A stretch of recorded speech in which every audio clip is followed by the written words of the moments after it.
Welcome back, everyone. We are starting a new series called The Other Great Game, Britain versus the United States, 1814 to 1846. I'm guessing that's just part of the series. But yeah, Old Britannia, we love them. Let's get it.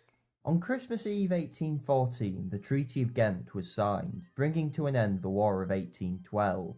And we really haven't done too much history on that, so if you have any good links for the War of 1812, put them down below. Thank you. It had been an inconclusive conflict, and the stalemate was reflected in the peace terms, which, with the exception of native tribes, effectively returned North America to the status quo antebellum. It did, however, end 30 years of uncertainty. Henceforth, there was to be no question of Britain reasserting control over her former colonies. Likewise, an American annexation of Canada, previously thought inevitable, now seemed improbable. The ostensible cause of the war had been disputes relating to British views on maritime rights, though the real tension had been created by America and Britain's mutual suspicion of one another. For most of the 19th century, relations were bedevilled by largely unnecessary problems of psychological adjustment. British politicians remained suspicious of a republican regime. American policymakers were determined that London should not manipulate their nation, as she seemed to manipulate others. Yeah, we're not going to be a vassal state to the crown. There were three broad categories disputes between the two nations fell into in this time period. The first and most important was the issue of neutral rights in wartime, including the right of search, blockade, and the explosive issue of slavery, for Britain considered itself at war with slavers. The second were just recently too. Very recently, they've had that POV change. Issues related to conflicts of interest, for example, territorial fishing or commercial disputes. The third were issues of high politics, particularly attitudes towards Latin American countries and European involvement in American affairs. Interesting. In general, British policy was passive, American policy bellicose. The first major problem after Ghent was the question of armaments on the Great Lakes. Britain wished for disarmament and the United States the opposite, but the expense of maintaining rival forces. That's a very interesting thing I never really thought of. Is like, obviously, the Great Lakes over here is almost like the Caspian Sea, or the Black Sea of, on the other side of the world. So in that case, it's just an interesting antidote of what do you do with that water? How do you manage it? And I guess there was like an intermediate period where there's like an aggressive, passive tug of war with its waters, and who has sovereignty of such. This was great to both nations. So in 1817, the American ambassador to London, Adams, suggested disarmament. It was now What time?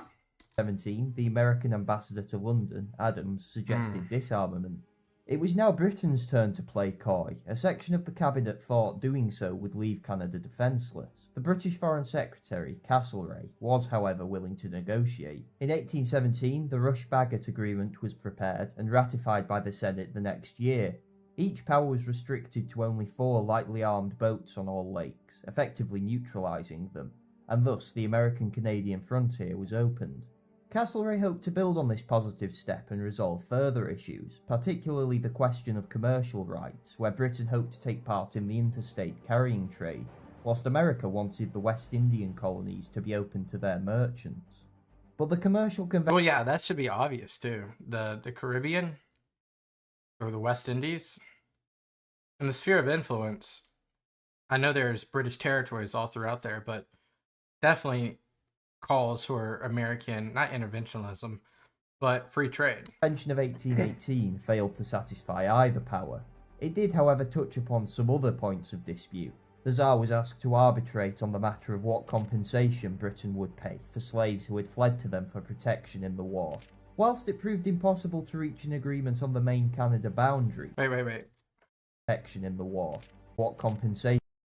Are we talking about like Alaska in this sense, in terms of like slaves, like Russia? It's interesting. Or like, are they fleeing to St. Petersburg or like at Alaska? Like, I'm very curious. What is that? Britain would pay for slaves who had fled to them for protection in the war. Whilst it proved impossible to reach an agreement on the main Canada boundary, the 49th parallel was accepted as the border from the Lake of the Woods to the Rockies. The area of Oregon, which was under dispute, Still gonna be under dispute by both, was to be left open to either nation's citizens and commerce for 10 years. The agreements of 1818 did then represent a considerable advancement in Anglo-American relations. Tensions, however, remained fraught. Anti-Americanism found little stock in Britain, apart from a few jingos like Palmerston and among high Tories, but there was a serious Anglophobic lobby in the United States, who saw the settlements of 1783 and 1814 only as respites before the struggle to destroy British influence in the Americas resumed. Wow. Castlereagh was fundamentally correct when he argued time can do more than we can, though Anglophobes like Jackson were determined that this time should not be available. The issue of greatest international... Was he president, though, during this time? No, I don't think so. I think he was a general at this time. ...importance which faced the United States between 1814 and 1829 was that of the independence of the Spanish colonies. Neither British or American interests aligned here, but both agreed that Spanish control should not be reasserted via the intervention of other European powers. There was thus the framework for some sort of joint policy, though it was impaired by America's tendency not to distinguish Britain from the other interventionist European powers. The main policy divergence was on the issue of the rebellions against Spanish rule. In 1817, Castlereagh wished to avoid America recognising the independence of these new states as... And we just talked about that. You know, a lot of independence movements originating in Argentina, and then up the coast, viceroys and so forth are going to be under continuous struggle until eventually they do create independence. But Latin America is very interesting at this time. Doing so would force Britain to make a premature choice between following the American lead or supporting the intervention of the European powers that wanted to crush the rebellions. Adams failed to grasp Castlereagh's reasoning, but did nonetheless hold back recognition for fear of invoking his wrath. By 1818, the obstinacy of Spain meant Britain increasingly leaned towards recognition of the insurgent states and suggested a joint mediation with Washington. Adams finally understood British policy and reported to Monroe's cabinet, "It is our true policy to let this experiment have its full effect without attempting to disturb it, which might unnecessarily give offence to the Allies." But this brief cooperation... Oh, there was more to it. I wanted to read that. "And after it shall be failed, as fail it must, and as England certainly must know it will, we shall then be at perfect liberty to recognize any of the South American governments without coming into collusion with European powers." So be neutral, and then have a, you're able to kind of side on each side after the fact. Non-interventionalism with Britain had for the moment to be abandoned over a conflict in Florida. In 1818, Jackson invaded the territory, raising concern in London, which preferred a state so close to the West Indies to remain in the possession of the unthreatening Spanish. The fear was reinforced by Jackson's arbitrary and indefensible execution of 2 British subjects. And I think he invaded Florida mainly because of the Seminoles and the Creeks, right?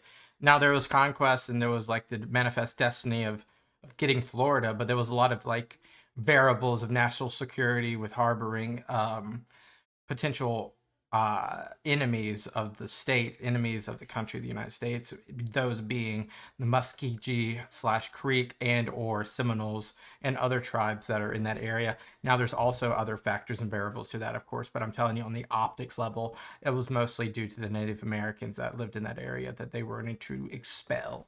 Public opinion in Britain was outraged, but Castlereagh remained calm. He instead attempted to display British goodwill towards the US by pressing the Spanish to sign a treaty in 1819 which allowed for an American occupation of Florida. Under Castlereagh's successor, Canning, the Latin American crisis became acute. In 1823, the United States promulgated the Monroe Doctrine, which declared the American continents are henceforth not to be considered as future subjects for colonization by any European power. European.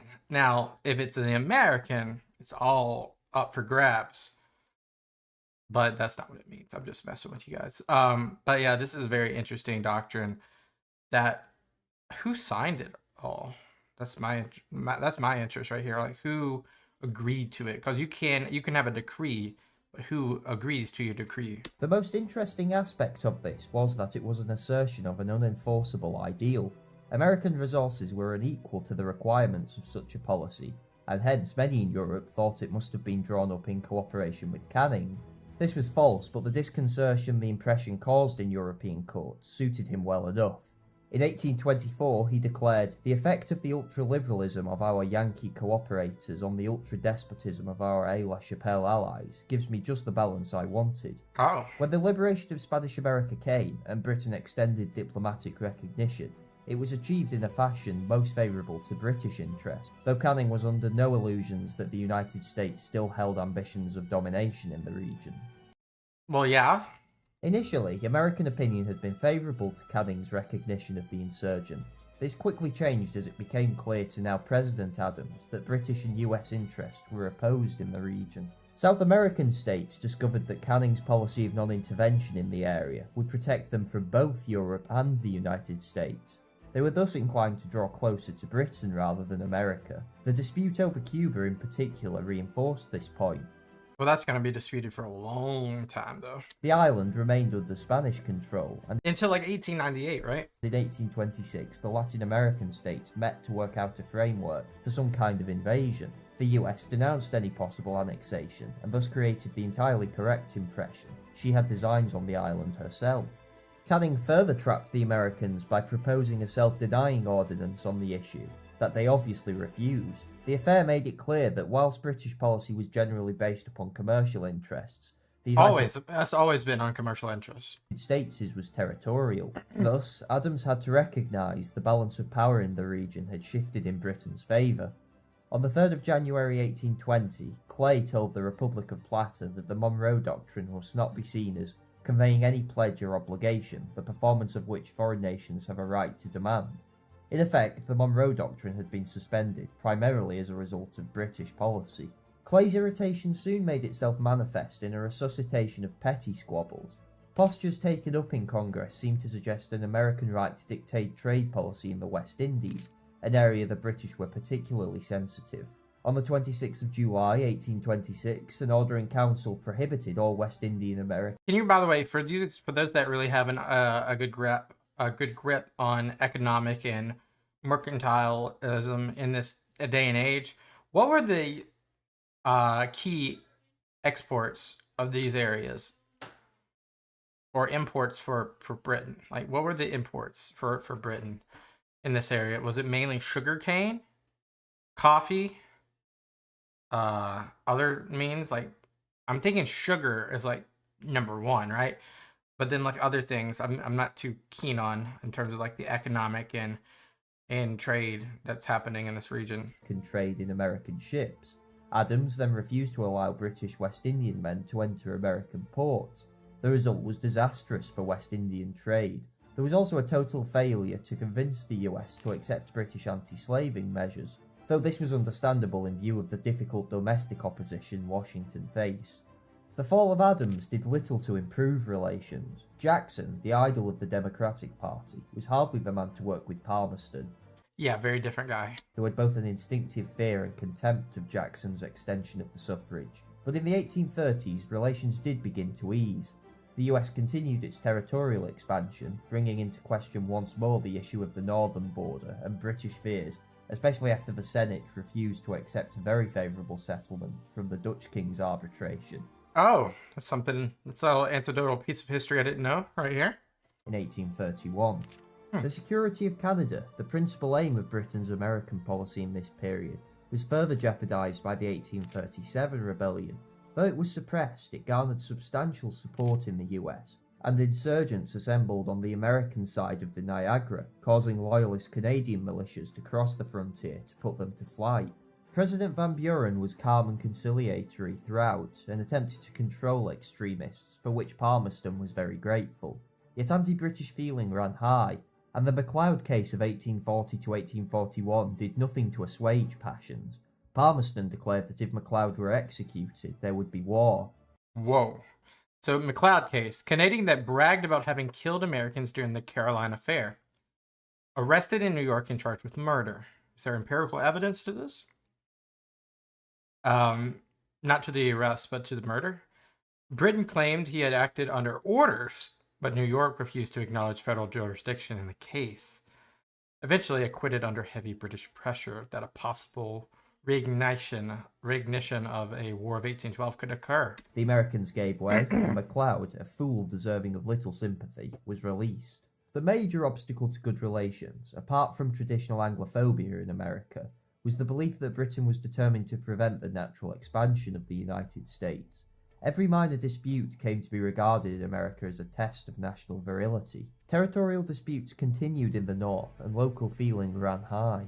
In 1841, Webster, the Secretary of State, proposed new negotiations on the contentious Maine-Canada border. In 1842, the Webster-Ashburton Treaty was ratified by the Senate. It was subject to criticism in both countries, but was to prove a lasting settlement, even if it actually assigned the United States less than the award of 1831 had offered. There had also been some attempt in these negotiations to deal with the issue of British naval rights, but the dispute regarding Britain's right to search vessels was so toxic it ended up being dropped by Webster and Ashburton. It was, however, a problem that refused to go away. In December 1841, the European... When we say search, like what are they searching for? Slaves? Or something that's deemed illegal? Great powers concluded a treaty granting mutual rights of search. The days of slave traders were clearly numbered, though Aberdeen's invitation to the United States to also join the treaty was rejected. The reason was partly a paranoia about national sovereignty, which a British right to search would violate. Slave trading was not really a question of morality at this point. The trade has been banned in 1807 by the US, who deployed their own, albeit small, naval forces to suppress it. The issue was largely whether a moral cause should take precedence over national sovereignty. Though this was an understandable fear for a young nation, and one that is easy to sympathise with, on this issue in particular, it revealed the United States' immaturity as an international power. Until 1862, slavers would fly the Stars and Stripes to avoid interception by the Royal Navy. British policy elsewhere was less than sensible in this period. London was in favour of the status quo in the former Spanish colonies. Mexican rule, however, was weak, and in the late 1830s destroyed in Texas. Aberdeen hoped to set up Texas as a buffer, but the southern states were in favour of annexation, and all a recognition of independence by Britain in 1840 did was create justified and unnecessary resentment in the US. In 1846, Texas was annexed and the United States made major gains in the war with Mexico that followed. Aberdeen's chickens now came home to roost. The failure of British policy in Texas meant activists urged President Polk to press their claims to Oregon more strongly, not considering that British So now you've created a snowball effect, yeah. interests were far more seriously at stake here. Thus, by involving British prestige needlessly in a weak case, Aberdeen now had to convince American opinion that British claims to Oregon were not also bluster. In the 1844 presidential election, the Democratic Party adopted the slogan 54-40 or fight, a reference to the extreme northern limit of the American claim. Oh, that's crazy. So like the entirety of British Columbia? Aberdeen tried to compromise by suggesting the Columbian River as a border, but Polk declared in his inaugural address that American claims were unquestionable, a statement which was as provocative as it was false. The two nations trembled on the brink of war until 1846, when, faced with a conflict in Mexico, Polk agreed to a compromise that saw the 49th parallel agreed as the frontier. And that's where it stands today.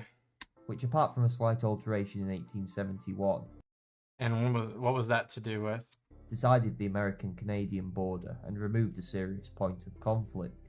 The Oregon dispute in particular revealed some of the abiding weaknesses in Anglo-American relations. There was a fundamental mistrust between the countries.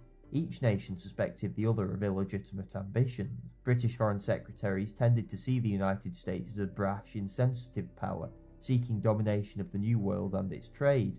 American secretaries of state tended to see Britain as a typical European power, anti-democratic, imperialist, and hostile to the natural extensions of American power. Bluster and threat thus became a normal part of diplomatic exchanges.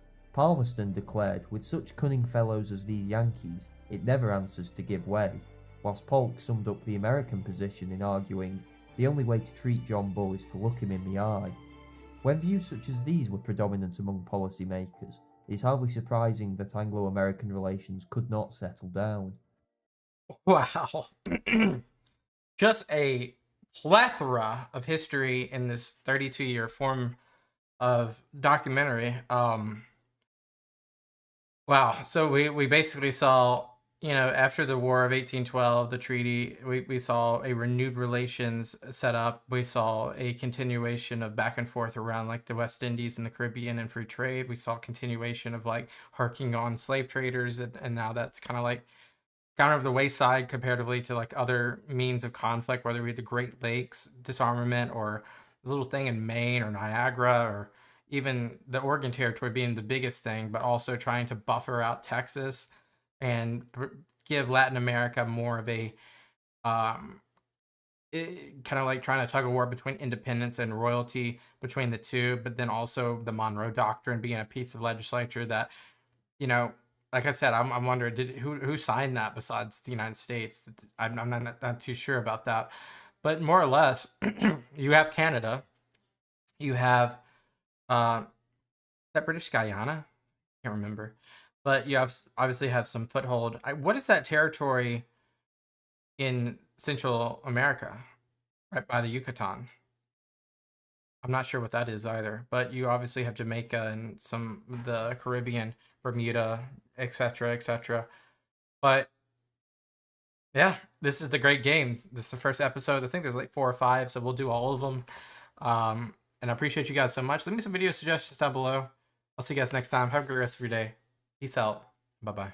Welcome back, everyone. I hope you're doing amazing. We have the other great game continuation here for Old Britannia. This is Britain versus the United States, 1846 to 1914.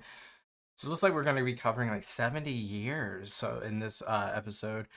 As we left off, we saw the end of the War of 1812 culminate into some border disputes, as well as the continuation of like the Northwest Territory, otherwise known as like the Oregon Territory, kind of being like a dual like no man's land, as well as Texas was joined the United States, and we had some continuation of like slave traders and some debacles in the Caribbean, and then of course the Monroe Doctrine in South America, and so much other stuff. So go watch the other video if you haven't already, or if this is a confirmation, you're just here. So let's keep watching. Oregon. Despite the settling of the Oregon dispute in 1848, Polk continued to re-energize the Monroe Doctrine into one of action. The subsequent continued American expansion strained relations in the 1840s, and with threats of annexing Hawaii, politicians like Aberdeen began to wonder if the United States' territorial appetite would ever abate. Not until the 1900s. Central America was the next area of conflict, as both nations sought to extract favourable economic concessions. The Clayton-Bulwer Treaty was, after much wrangling, concluded between Britain and the US, which stipulated neither will exercise any dominion over any part of Central America. But as so many times before, it meant little in an atmosphere poisoned by suspicion. The tensions continued. In 1852, Spain tried to persuade France, the United States and Britain to join a self-denying ordinance with respect to Cuba. Only the United States refused, and the Secretary of State, Everett, boldly asserted that the manifest destiny of his country would involve the acquisition of all European territories in the Americas. In 1852, Pierce, an expansionist, was elected president. It was obvious the struggle. So Pierce was an expansionist. I don't really know too much about a lot of the 1800 prior to Lincoln, in terms of presidents. That's something that will eventually declassify over time. Struggle in Central America was far from over. In February 1853, Russell brusquely rejected Everett's thesis, and in the following year, Clarendon assailed the Monroe Doctrine itself. Her Majesty's government cannot admit that doctrine as an international axiom which ought to regulate the conduct of European states. So they basically outright rejecting the Monroe Doctrine as legislation of matters that will pertain to the European countries. Gradually, the two powers drifted towards war once again. In 1856, an American adventurer, William Walker, seized Greytown on the Mosquito Coast. Palmerston pressed for the fleet to be sent and for the chastisement of Nicaragua, which was supporting Walker. Calmer voices prevailed in cabinet, supported by Disraeli and the Commons. For the first time since Canning, there was a genuine attempt to review the basis of British policy towards the United States. As Disraeli observed, if England is to regard every expansion of the United States as an act detrimental to her interests and hostile to her power, we shall be pursuing a course which will involve this country in struggles that may prove of a disastrous character.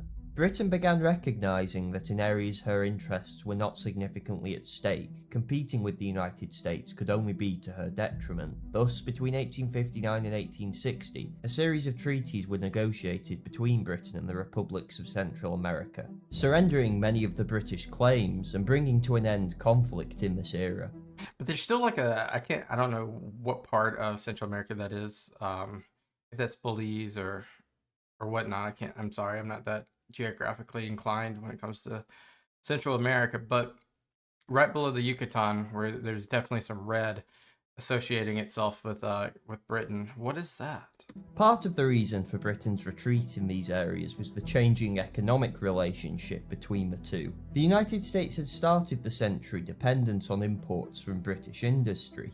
By the 1850s, this was clearly no longer the case, as the United States' own industrialisation began in earnest. US industries were, by the end of the century, beginning to outpace their British counterparts. So, coal production and steel production, 1880 to 1900. Look at that. It just triples, quadruples. And then Britain sustains. Obviously, you're going to have less resources in on that aisle. Steel production is pretty crazy too. 10x is it, and then 30x is it. Like it's just not even close. They were helped by Britain's dogmatic commitment to free trade, which allowed the dumping of American products in the imperial market. The United States, by contrast, was highly protectionist, particularly after the 1857 tariff. Yeah, I was about to say tariffs had to be a thing. Created by James Buchanan, was replaced with the Morrill Tariff of 1861. Oh, so Lincoln's in office. This protected US industries from British competition, but was in reality far too high and helped give the country its infamous robber barons. Britain should have retaliated, especially once the immense agricultural potential of the United States was opened up in the 1870s that would go on to swamp Britain's domestic sector. But the dogma of free trade was too strong, and so the imperial market was increasingly encroached upon by the US. Nonetheless, by 1860, Anglo-American relations were then on a much better footing, but the establishment of the Confederacy in 1861 would bring a new period of difficulty. Yeah, you're going to have difficulties on trade, you're going to blockades, you're going to have assertion of... I mean, one thing that's interesting here is like the damnation of slavery is like the crutch of a possible allied confederacy to many places like Britain or Spain and other places. So it's such an interesting juxtaposition between United States and the Confederacy within the likes of the European powers, and who is to support who and what to be neutral with and what to not be neutral with. Palmerston could barely conceal his hope that the United States would disintegrate. Yeah. On the whole, however, British opinion was divided over the Civil War. There was sympathy for the Confederacy among certain trading groups, the aristocracy, and those who disliked Yankee arrogance. Anti-slaving groups and radicals tended to prefer the Union. The American Civil War itself dealt a great deal of injury to British commerce, as the Union imposed a blockade upon Confederate ports. Yeah, that's the Anaconda Plan. Thus seriously damaging the important cotton trade with Britain. Union supporters in Britain were further undermined by the internal politics of the North, which initially restricted Lincoln from taking an unambiguous line on the issue of slavery, thus confusing many as to what the actual point of the war was. Palmerston, though a man who took extreme joy in making slavers' lives miserable, saw in the Civil War a chance to weaken the US. He was greatly assisted in this effort by Seward, the Secretary of State. His conduct in 1861 verged on the insane. In order to comply with international law, the European trading nations had to recognise the Confederacy as a belligerent power. This did not mean a recognition of sovereignty. At a time when the US was poised on the brink of internal conflict, Seward proposed on the 1st of April 1861 that Spain, Britain, Russia and France be asked for precise explanations for their conduct, failing which war was to be declared. What? This was utter lunacy, and Lincoln unsurprisingly ignored the document, but Seward's hostile attitude to Britain in particular was well known. Britain received envoys from the Confederacy during the conflict, though no promise to recognise the state was ever given. Yeah. Seward, mainly because of the slavery issue, and then also a war that they did not want to even mess with. told Adams, the American ambassador to London, to threaten war if Britain had any communication with the so-called commissioners, the domestic enemies of the United States. No way. Adams wisely disregarded this nonsense, but was unable to stop the threat becoming public knowledge. On the whole, most American policymakers were well aware of the dangers this type of recklessness could lead to, especially after troops were dispatched to Canada by Britain in June 1861. I didn't know that. And the British cabinet on the whole was committed to neutrality. In August 1861 it resolved not to recognise the Confederacy. There was some pressure for Britain to arrange a mediation with France, but it became increasingly apparent that any such intervention would be tantamount to supporting the Confederacy. The greatest threat to the policy of neutrality came from Union actions against British ships. In the past, there had been American support for the rights of neutrals and British claims for belligerents. During the Civil War, these roles were reversed. In November 1861, the Trent affair erupted when a Union sloop stopped a British steamer and took off 2 Confederate diplomats bound for London. This was a serious error of judgment, for not only was the Confederate mission doomed to failure, this was the only conceivable issue that could bring Britain into the conflict. Palmerston issued a demand for the diplomats' return, which he believed would lead to war. But Seward, in a remarkable volte-face, convinced Lincoln's cabinet to give way. The Trent debacle was the most serious, though not the only, diplomatic breach between the two powers. Others included an argument over the Alabama, a privateer built The USS Alabama? That's cool. I live in Alabama. in England that was widely known to be being constructed for the Confederacy. That's crazy. I didn't know that. Russell failed to block the ship's departure, which Palmerston subsequently admitted was a mistake. With the war's end, the United States demanded compensation for the loss in shipping that had resulted from the Alabama's raiding. Claims such as this weren't settled until the Treaty of Washington in 1871, by which Britain agreed to pay $15.5 million in compensation, in return for about half of that from the United States to cover damage done to Canadian trade in the war. Overall, however, the threat of Britain ever intervening in the Civil War was always remote. There were nonetheless attempts to take advantage of America's inability to uphold Polk's aggressive version of the Monroe Doctrine. In May 1861, Spain reasserted control over Santo Domingo, though her authority collapsed within 4 years. Well, that didn't work. A more serious threat to US interests occurred with a Franco-Spanish invasion of Mexico in 1862, over Yeah, Maximilian, brother of, what's his name?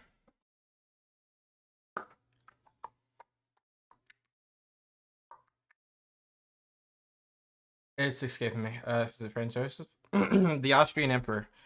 Brother of the Austrian emperor becomes the emperor for a couple of years down here in Mexico. a moratorium on debt repayment. Palmerston originally had wanted to act in concert with these powers, but after a separate agreement with the Mexicans, decided he wanted no part in Napoleon III's plans for regime change. Britain subsequently pressured Spain to withdraw her contingent. France was not to be so easily dissuaded, and it was not until the death of Maximilian of Austria in 1867 her involvement ceased. The Mexican affair strengthened Anglo-American relations as it confirmed the trend begun in Central America of Britain slowly detaching itself from the United States' sphere of influence. With the end of the Civil War in the Union's favour and the exponential economic growth that followed, it became Exponential. increasingly apparent that Britain could not maintain its position as both a rival of the United States in the Americas and the European powers on the continent. Yeah, because you got like a interesting France, because this is pre-Franco-Prussian War. This is an expansive Germany that's seeking unification. This is a Austria that's seeking to hold on to their Habsburg powers that have been diminished, especially like in the Italian front, the Italian unification on the rise. This is with a Russia that is just ever so a wild card, and the Poland that, well, that's not even Poland, that's Russia that we see in frame there with a red that's asserted itself as Poland. But you have just a concert of Europe that is just going in and out of tune, I would say. So like you could be you're not the 1750 Great Britain anymore. you are the United Kingdom and you are a country that needs to handle its affairs at home because the balance of power in Europe is just so damning at this point. Britain subsequently came to finally regard the US as a great power, and thus began altering her policy accordingly. So it took until the Civil War to end before that occurred. And then obviously after that, the steel and coal production just goes through the roof. Avoiding clashes she may previously have taken up, but it was to be a long time until friendship became the basis of relations. Under Gladstone and Disraeli's ministries in the 1870s and 80s, the trend of recognising America as a great power continued. This did not, however, mean an end to disputes between the two. As the US grew in strength, it became more prepared to display it in the Americas. Britain tended to try and avoid friction on a case-by-case basis, without a significant reorientation in The Isthmus Canal dispute. Ooh. That's Panama. strategy. As usual, it fell to Salisbury to actually undertake a long overdue change in British policy. As a dyed-in-the-wool illiberal Tory, he had his class's instinctive fear of the United States, but he also understood that Britain could no longer put off the need to once and for all deal with the lasting areas of friction between the two countries. The spark for this change came in 1895 when the US Secretary of State, Olney, turned an old boundary dispute between Venezuela and British Guiana into a brash reassertion of the Monroe Doctrine. Salisbury originally tried to stall, presumably in the hope the Americans would get bored, but was overruled by the cabinet, which feared escalation at a time of heightened tensions with Europe. "We expect the French to hate us," Selborne declared, "but the Americans, no." Consequently, Britain So they got to preserve that relationship, mainly probably due to the economic relationship they've had, given the expansionness of the industrialization of America. I imagine that's got to be the forefront priority, past the anglicized relationship they have occurred over the last 120 years. agreed to US arbitration, a concession which Washington repaid with a settlement favourable to Britain in the dispute. London had, in effect, tacitly accepted the Monroe Doctrine meant American hegemony in the hemisphere. Salisbury and his successor at the Foreign Office, Lansdowne, then moved to eliminate all remaining sources of tension, relinquishing British claims to Panama, where the US intended to build a canal, on Alaska's boundary, where Canadian interests were sacrificed, and in the Spanish-American War of 1898, where Britain, as the only European power not openly hostile to the United States, wrecked German attempts to form an anti-American bloc, Wow, which meant an economic bloc. and subsequently supported US control of the Philippines over Germany's claim. The Spanish-American War in many ways marked the penultimate evolution of the Anglo-American relationship. Almost overnight, the United States had carved out for itself a seat at the world table. Yeah, like look at that. So you got like the Philippines, you got Guam, you got Hawaii, you got Puerto Rico, you got you got Cuba basically. So you have like 1898, like this is under McKinley. You're going to have a crazy imperialistic view of the world here, and then obviously you got Mr. Roosevelt as your VP here. It's just gonna it's gonna calm down over the next 30, 40 years, but this is like the height of American imperialism in terms of conquest and land seizures from war and so forth. And showed itself to be an imperial power, capable of projecting strength globally. Yeah. It was, however, tested Thanks to the United States Navy, really, because a lot of these are islands, so you're going to need a combination of naval supremacy as well as like a marine unit embarkment that can overtake the power, but you're also going to need a treasury that can build off this. So it's kind of like, if you look at the past 120 years, you're going to literally see a playbook that has been stolen from the UK. Really, that's what happened. But it's also been Americanized a little bit. testament to how successful the change in attitudes in both countries had been that this newfound imperial status did not herald a new era of rivalry. On the contrary, in the opening decade of the 20th century, the presidency of Roosevelt showed it was now possible to combine the previously mutually exclusive beliefs of American expansionism and a somewhat pro-British stance. Roosevelt found a use for his country's rapidly growing economic strength in the creation of a large battle fleet. It was again a testament to the increasingly warm relations that, though Britain was nervous about the expansion, it provoked nothing like the reaction Germany's naval program did. It was again a testament to the increasingly warm relations that, though Britain was nervous about the expansion. This is 1909, so you obviously got Germany there. I'm not sure who these two big guys on the left are. I assume one's got to be Britain. One's probably France. Really don't know. But then you got Japan, right? That's I can see the flag. He's holding the boat. So this is after this obviously expansion. You have an imperial nation in the east with Japan in 1909. Interesting. It provoked nothing like the reaction Germany's naval. Wait, it says at the bottom, Japan, I see your cruisers and I raise you a dreadnought. I wonder if one of these are Russia then, in that case. Because you got the German flag there. That's crazy. Program did. In large part, this was because Roosevelt and Taft's expansionism was never truly embraced by the American public, and after 1908 their ambitions were reined in by a skeptical Congress. There was also the basic strategic fact that US sea power was hobbled by the need to defend two oceans, and if a war with the United States had become unpalatable to London, it was no more thinkable in Washington. British naval supremacy was, declared Roosevelt, the great guarantee for the peace of the world. For him, the purpose of the US Navy was not to compete with Britain, but to be a junior member of an informal two-power alliance that would... That's crazy, because over the next century, from that statement by Roosevelt, that would literally flip. And you can imagine, the assertion of, the need to defend two oceans, the Panama Canal becomes so important because of that. Secure Anglo-American interests. There was, of course, little wish for a formal alliance in either of the two countries. Even so, by 1914, Anglo-American relations were better than in any period since the Revolution. British possessions in the New World were secure, and capital from the City of London remained dominant in South America. But it was clear that in the Latin world and the Caribbean, the United States had become the hegemon. The contest over who would dominate the Americas was over. 1914 would bring about the start of a new competition for control of the world. Yeah, World War I, and you got so much stuff happening there.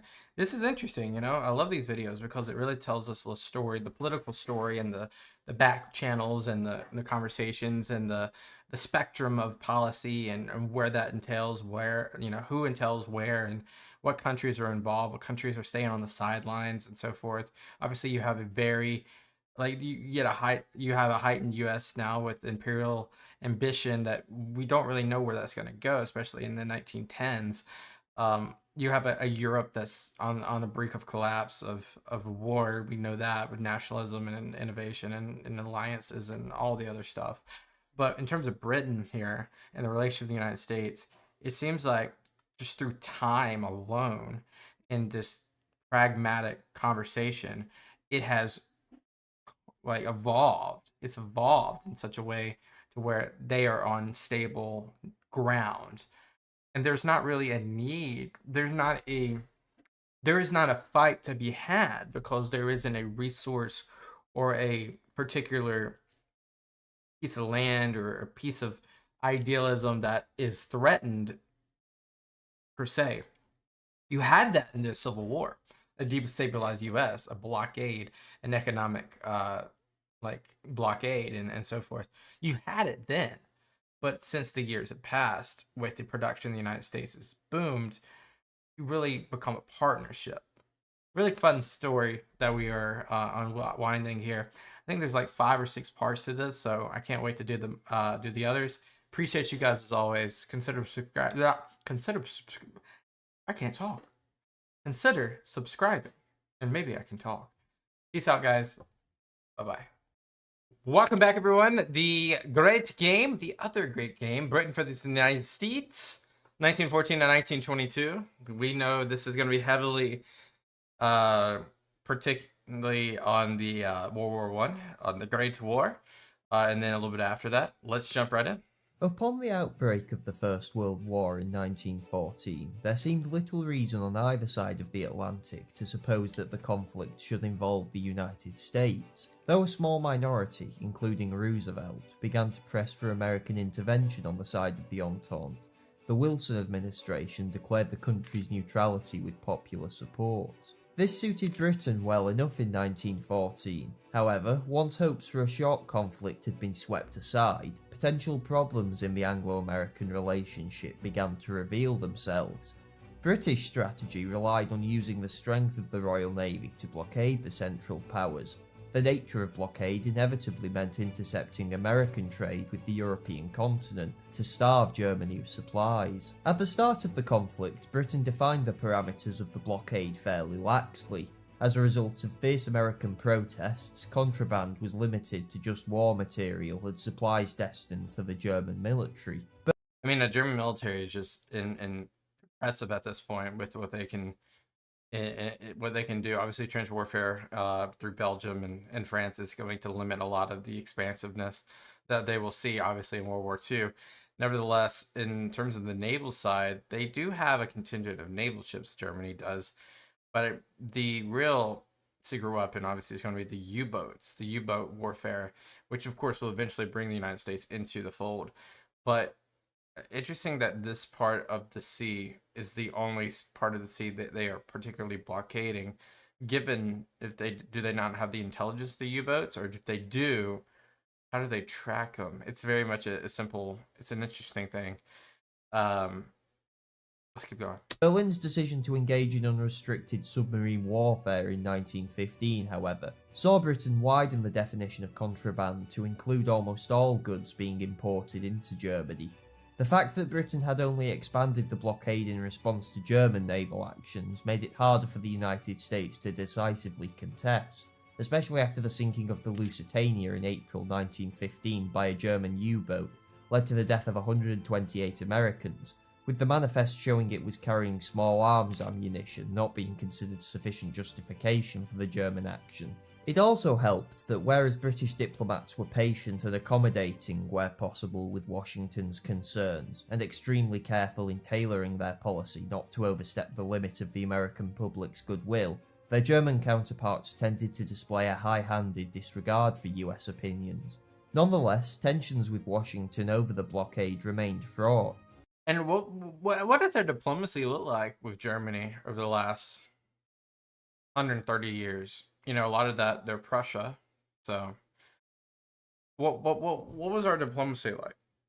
It was the last straw, fulminated Wilson, when Britain and France blacklisted American firms accused of trading with the enemy in 1916. In response, he authorised another enormous programme of naval expansion, awarding $500 million over 3 years. Let us build a navy bigger than hers, and do what we please, he declared. I mean, we can, obviously, because we saw in the previous video that steel production and coal production is 30x, 10x what that is in London, so we definitely can. Blockade was just one area of friction in the war. The other considerable issue until 1917 was the question of finance. At the start of the conflict, London was the centre of the world's economic system, and other members of the Entente rapidly became dependent on Britain to underwrite their war effort. Just as they did in Napoleonic Wars, just as they did in so many others, so not surprised. Funding this meant an extraordinary amount of borrowing, particularly for Britain, which by 1916 negotiated loans on behalf of all Entente members. As collateral, the Treasury drew on Britain's reserves an immense overseas investment, organising, for example, a forced purchase scheme for private holdings of first-class North and Latin American securities, which were exchanged for domestic government bonds. These foreign assets then provided security for the billions of dollars worth of Entente borrowing from Wall Street. The fundamental change in the Anglo-American relationship for the rest of the century occurred here. To fund the war effort, Britain had taken to effectively borrowing from private investors in the United States. And just like that, I think the shift of power starts right there. Facilitated mainly by JP Morgan, and crucially in dollars. Britain could have avoided this dependence on the United States, but to oversimplify, it would have involved cannibalising her own economy in the grossly irresponsible way Berlin did, as well as reducing the tempo of offensives due to a lack of dollars with which Britain could buy material from the US. Thus, by the end of July 1916, American investors had staked $2 billion on an Entente victory.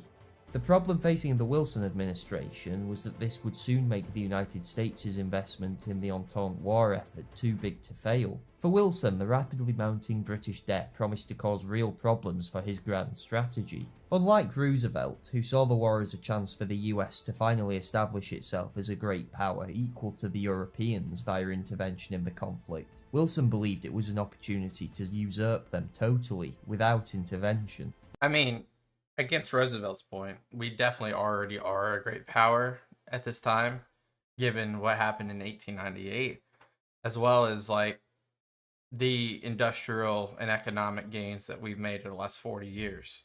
He hoped to use Britain's increasing dependence on Wall Street to end the war on American terms, which, outlined vaguely in 1916, involved freedom of the seas and limitations on armaments, kept in check by an association of nations the United States would join and presumably lead. As discussed, however, there was a real risk of American investors becoming too committed to the Entente war effort, shortening Wilson's window of opportunity to act decisively. It was in this context a clash between Washington and London became inevitable. The Lloyd George government that came to power in December 1916 remained Atlanticist in its outlook. If the United States would stand by Great Britain, the entire world could not shake the combined mastery we would hold over the seas, Lloyd George had earlier declared to Colonel House. But its faith was to be badly shaken. On the 27th of November, as JP Morgan prepared to launch a new Anglo-French bond issue to raise $1.5 billion for the war effort, Wilson pushed the Federal Reserve, against its better judgment, to announce it was no longer desirable for American investors to increase their holdings in British and French securities. Wall Street plunged and sterling was offloaded by investors en masse. JP Morgan and the British Treasury were forced into emergency purchasing of sterling to prop it up. The British cabinet concluded that Wilson meant to force them to end the war within weeks by throttling its ability to borrow. Wilson raised the temperature further when he issued his peace note on December the 18th, calling on both sides to state what aims could justify the war's continuation. It was an open effort to delegitimise the conflict. In London and Paris, the reaction was immediate. George V is said to have wept, the cabinet was furious, the London Times was dismayed that Wilson had implied there was no difference between the two sides. Fortunately for the Entente, the Central Powers rejected the President's offer of mediation first, allowing them to do the same. The war would continue, but Britain's dependence on American finance to wage it continued to grow, and since the abandonment of the abortive bond issue in December, Britain's financial situation in Washington was perilous. To cover purchases in the US running at $75 million per week, in January 1917, Britain could muster no more than $215 million in assets in New York. Beyond that, it would be forced to use the Bank of England's last remaining gold reserve. Okay, he's gonna read it. He's not gonna read it. To oversimplify, Britain had roughly 8 weeks worth of funds to pay for purchases in the US. This does not mean Britain was broke. The domestic financial situation was fairly stable and far better than Germany's. The question was British access to funds. Okay, got it. Which would cover no more than 6 weeks of procurement. The only solution if Britain wanted to still fight the war with American goods was to ask JP Morgan to relaunch the abortive bond issue and once again reckon with the President. On the 22nd of January, Wilson explicitly staked the United States' claim for world leadership with a speech to the Senate that called for a new international order based on a League of Nations. He outlined his wish for a peace without victory, or, in his mind, a peace of mutual exhaustion for the European powers, including Britain, a compromise, from which the United States could emerge as the global leader of a new international order. Although Wilson viewed himself as playing the disinterested neutral, all he had really done was leave the door open for Germany, which then held the upper hand territorially, to win this peace without victory. The German ambassador, Bernstorff, correctly surmised that Wilson's continued throttling of the financial markets would be far more useful in Germany's war against Britain than any U-boat campaign. As always, however, OHL could be relied upon to astonish the world with its almost mystical ability to pick the completely wrong option. On the 31st of January, the US was officially informed that unrestricted submarine warfare, suspended after American protests in 1915, was to resume. On the 3rd of February, Congress approved the breaking of diplomatic relations with Germany.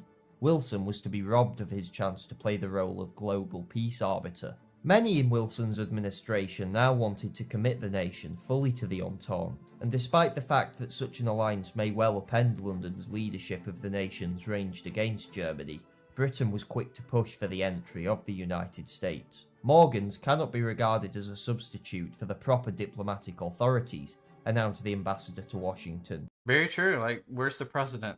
Come on. But Wilson continued to delay a full commitment, insisting greater justice would be done if the conflict ended in a draw. It was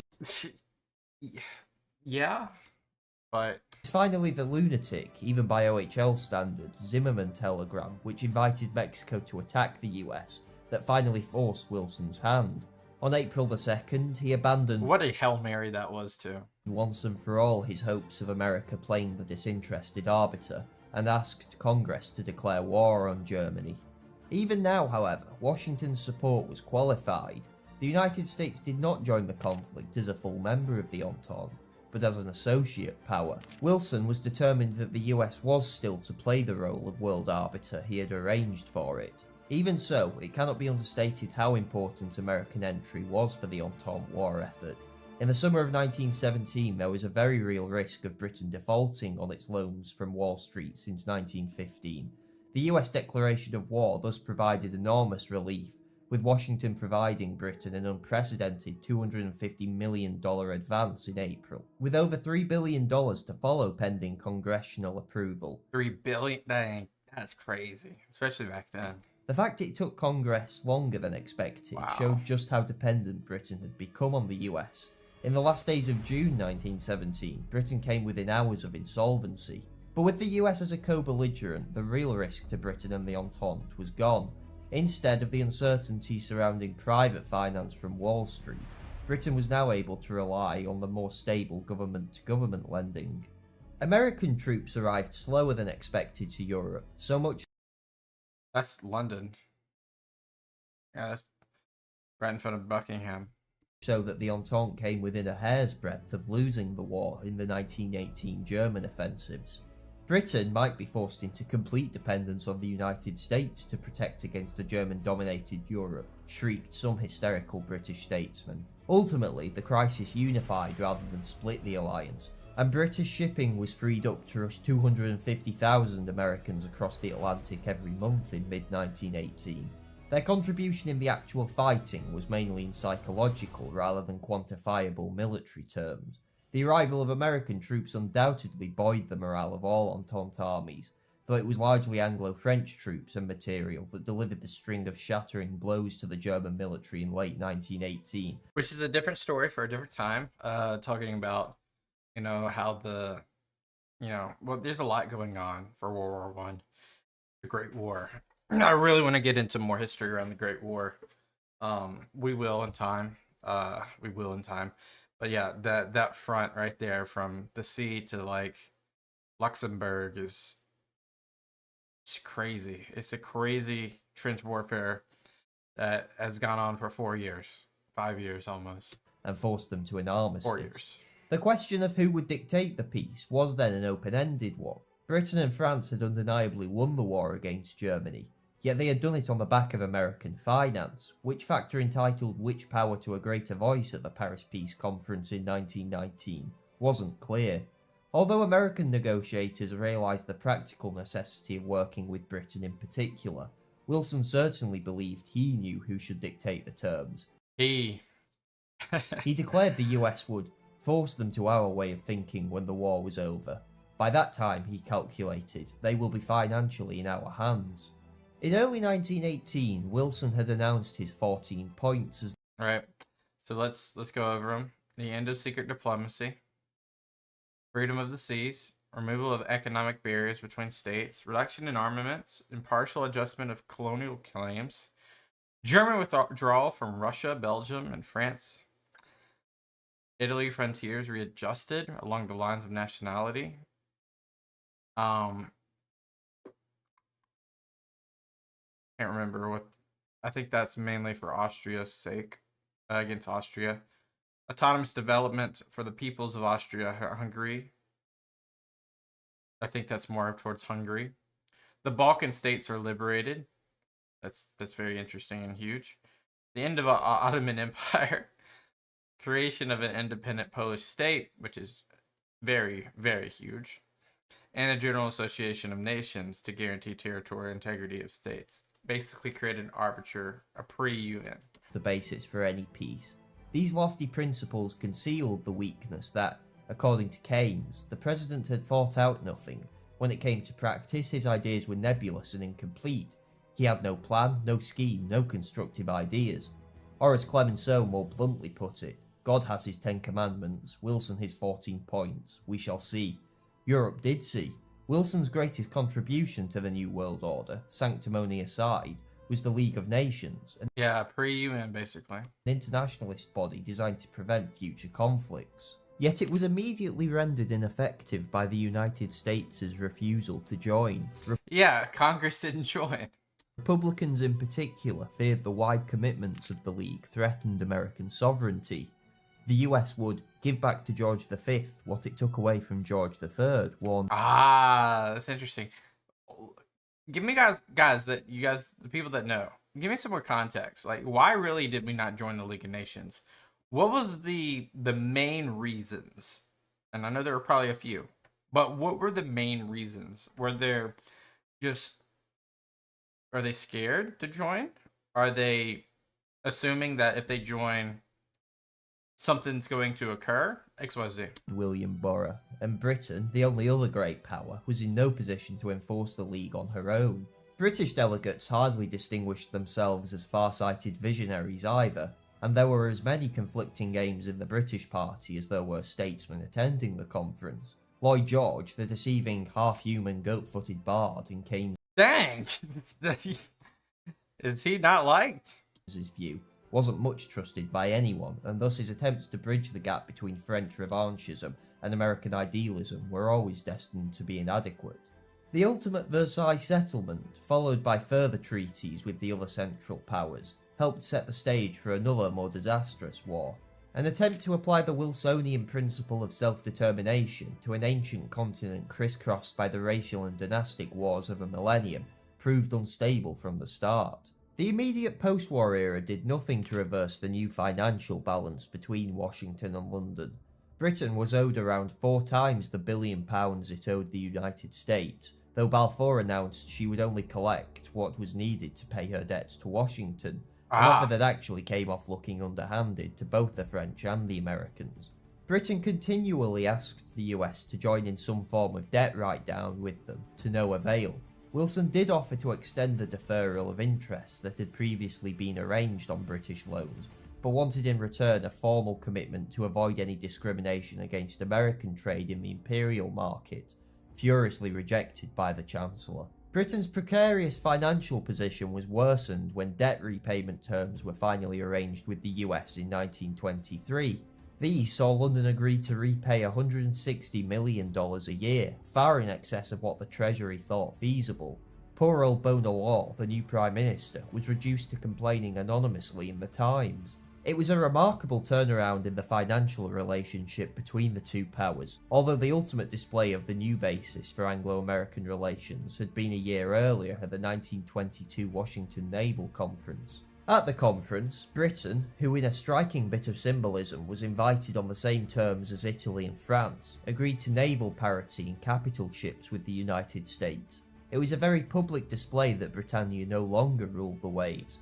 Only 10 years earlier, Britain had convincingly defeated German attempts to challenge the Royal Navy's supremacy. Now, a simple threat from Washington of a renewed naval arms race saw Britain agree to formally give up its hegemony over the oceans for good. 1922 confirmed what had been known even before 1914, that the United States was now a great power capable of rivaling the British Empire in almost like I said before, I thought that at 1898. every conceivable way. Yeah, I love how he lists the sources. I've never seen that before. Um, it's interesting. Something that we could definitely look at in the future. But this seems like World War I, as we're kind of learning more and more about the relationship between Great Britain and the United States, and well, it's the United Kingdom and the United States, because that's what it really is, right? Um, just thinking out loud. But what we basically have a relationship that's pretty much a codependency really up until World War I, and now we're seeing a dependency of Britain to US. But before that, it was pretty much codependent between financial and military aid and so forth. And it seems like this war right here created a balance change amongst the United Kingdom. Obviously, there's the colonial losses they're going to suffer in the 20th century. Obviously, there's also the naval checkmate where they are no longer the ocean arbiter.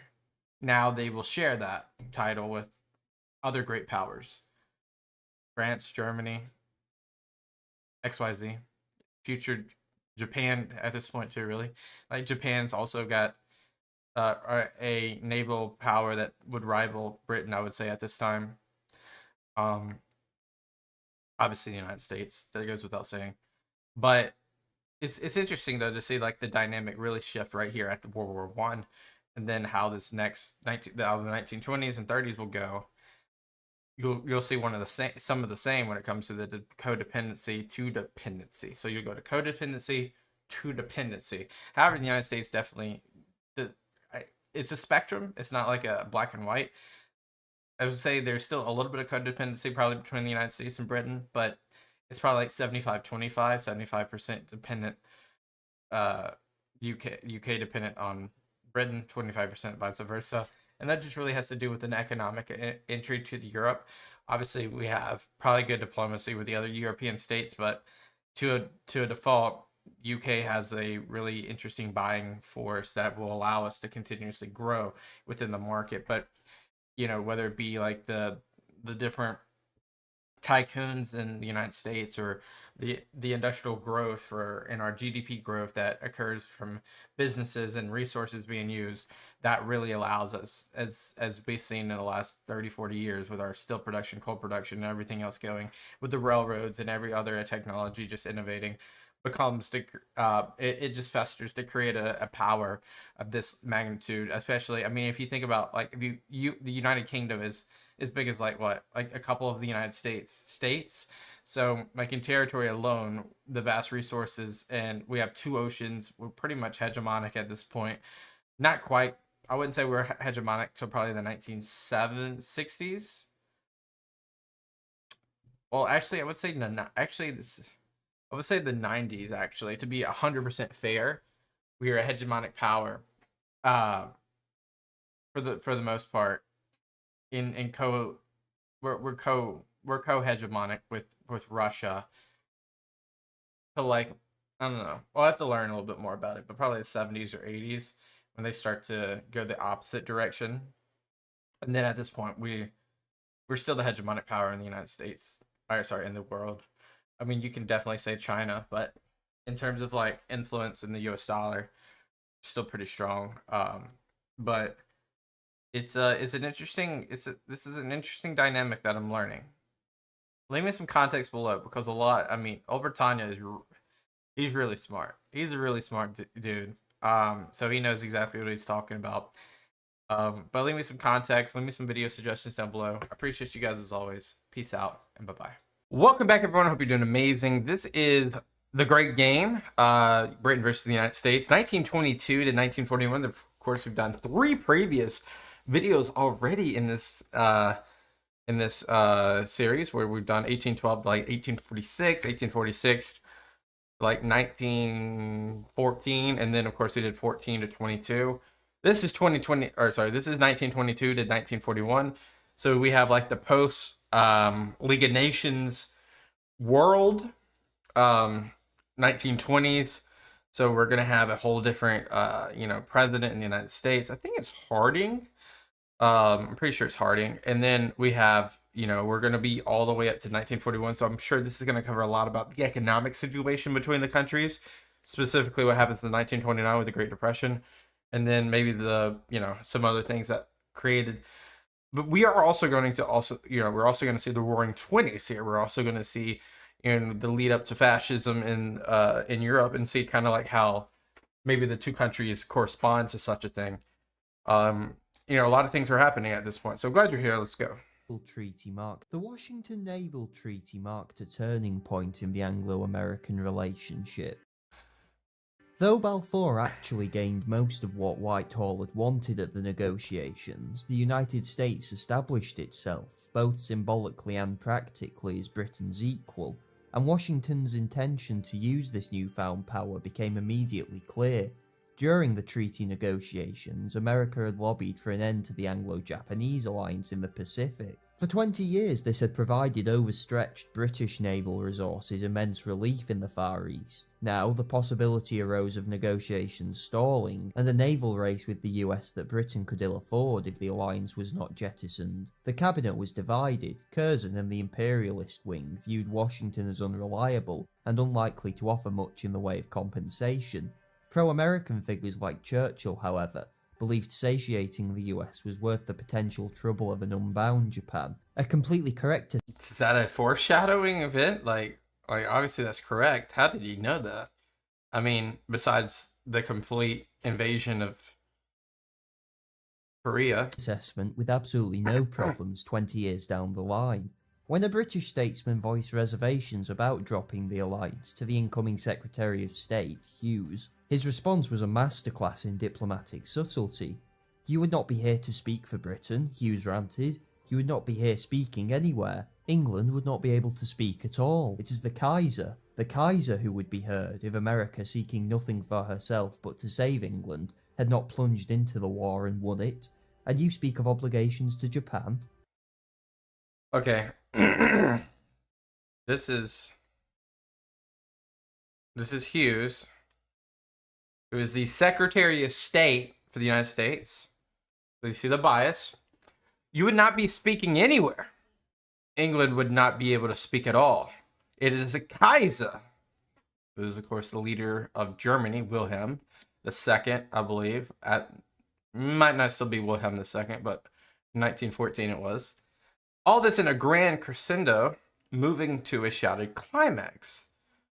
The Kaiser, who would be heard if America seeking nothing for herself, but to save England, had not plunged into the war and won it. "And you speak of obligations to Japan." So basically, he's like, kiss my hand for that America saved your skin in 1917. "You would not be here speaking anywhere. England would not be able to speak at all. It is the Kaiser. The Kaiser plunged into the war and won it. And you speak of obligations to Japan?" British politicians grumbled, but it was decided avoiding the ire of Hughes, let alone that of the whole United States, was preferable to Japanese friendship.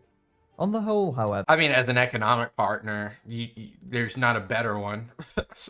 And I'm trying to remove my bias as much as possible. But from a POV of England, Great Britain, United Kingdom, whatever you want to call it, it's United Kingdom. From a POV of the United Kingdom, you honestly have to favor the economics, and that's the baseline. So you have to go United States over Japan, and it makes more sense with alignment to the Western world anyway. Washington did not as yet seek to challenge the British Empire. Isolation is really a misnomer for American policy in the interwar era, but it is true London was left in relative peace to police its imperium without interference. On the other hand, the refusal to join the League of Nations did not mean the United States gave up its influential presence in world affairs. The main issue in Anglo-American, indeed European-American relations in the 1920s was the problem of reparation and debt repayments. European nations were burdened with exorbitant post-war bills. So 1.7 billion, 3.5 billion. In the UK, 4.4 billion. Why is the UK so much more than France? When 90% of the war, probably not. You're gonna, if you know the Great War, you're gonna just destroy me on this. majority, I'll say, the majority of the war fixated on the French line. I guess like the 4.4 was incurred debt, maybe. And obviously, we're looking at Allied here. Germany's far outweighs all the others. Most of them owed to the United States. The Republican administrations of the 1920s were generally sympathetic to the predicament of the US's wartime co-belligerents, but their hands were to an extent tied. Outright debt cancellation, like the French agitated for, would shift the burden onto American taxpayers and spark domestic revolt. Even so, settlements could be generous. Mussolini's Italy was given an agreement which forgave 75% of its debt to the US, and before the French refused it as an insult, a similar offer was made to Paris. But these solutions had the impact of seriously annoying British statesmen, who had been given nothing like so generous terms, and were still devoting most of their country's income to repayments. Wow, 25% of their balance books go into debt repayments. British attrition in the war, particularly in the financial arena, was far less obvious than the systematic destruction of northern France by the Germans, thus it was harder to elicit sympathy from Washington. Well, we just got to call this stuff out he put out here. So nearly over 750,000 dead, basically. 1.7 million wounded. And then a ton of shipping loss, I'm guessing through U-boat sinkage, just lose, probably through the German U-boat blockades, and 7.5 billion total cost of war, excluding the loans and advances. Of northern France by the Germans, thus it was harder to elicit sympathy from Washington. And besides, few American politicians seriously wanted Britain to so easily wriggle off the hook and reassert any form of economic dominance. Even more annoying for Britain and France was the regular US badgering about lowering German reparations. The British and French agreed, but on condition that the US wrote down their war which we eventually did. Hoover initiated that, and then they did ratify it. Debts that the German indemnity was supposed to pay. Again, Washington refused to link the two. This petty selfishness on both sides of the Atlantic did more than anything else to create rifts in the interwar period. The relationship was not helped by the fundamental uncertainties of the post-war world order. Prior to 1914, the global financial system had centred on the City of London, but the consequences of the war for Britain, ranging from the liquidation of its overseas assets to its abandonment of the gold standard and its exorbitant debt, meant in whose image global trade was to be reconstructed was uncertain. Both sides of the Atlantic naturally wanted the system to play to their inherent advantages. The US, with enormous gold reserves, trade surpluses and political debt receipts, wanted a market-regulated gold standard to truly maximise American economic advantages. In contrast, Britain, with relatively meagre gold reserves, a problem trade and high debt, wanted an internationally regulated gold exchange standard, with separate currency areas for the dollar and pound. I'm just not economically smart enough to understand that, so let me know what that means in simple terms. These two systems effectively coexisted unhappily for the first part of the 1920s, before the Dominions, South Africa in particular, accepted American suggestions to return to gold without Britain if necessary. This meant London faced the prospect of restricted trade within its own empire, and thus the Chancellor, Churchill, took the decision to revert to the gold standard in 1925. But with free trade in a pound overvalued by about 10%, British exports suffered dreadfully in the consequent period of deflation. Financial competition thus remained a sticking point throughout the interwar period. The US continued its policy of high tariff walls, allowing her industries to build up economies of scale. Britain, contrastingly, voted against any implementation of tariffs, and so continued the economic self-flagellation that had been the cornerstone of the country's policy since the 1840s. Armaments was another issue that plagued Anglo-American relations. Coolidge called the first of several ill-fated disarmament conferences in 1927 between Britain, the US and Japan. It quickly became a farce and descended into petty squabbling over cruiser strength. For the British, it in wasn't it 553? their mind showed how dangerous placing any reliance on the US would be. American policy was solely about getting a good election cry for Coolidge by saying they had not only made a further peace move, but also twisted the British lion's tail by making him reduce his cruiser strength, muttered Bridgman, who also thought US delegates were Not only very conceited, but often very stupid.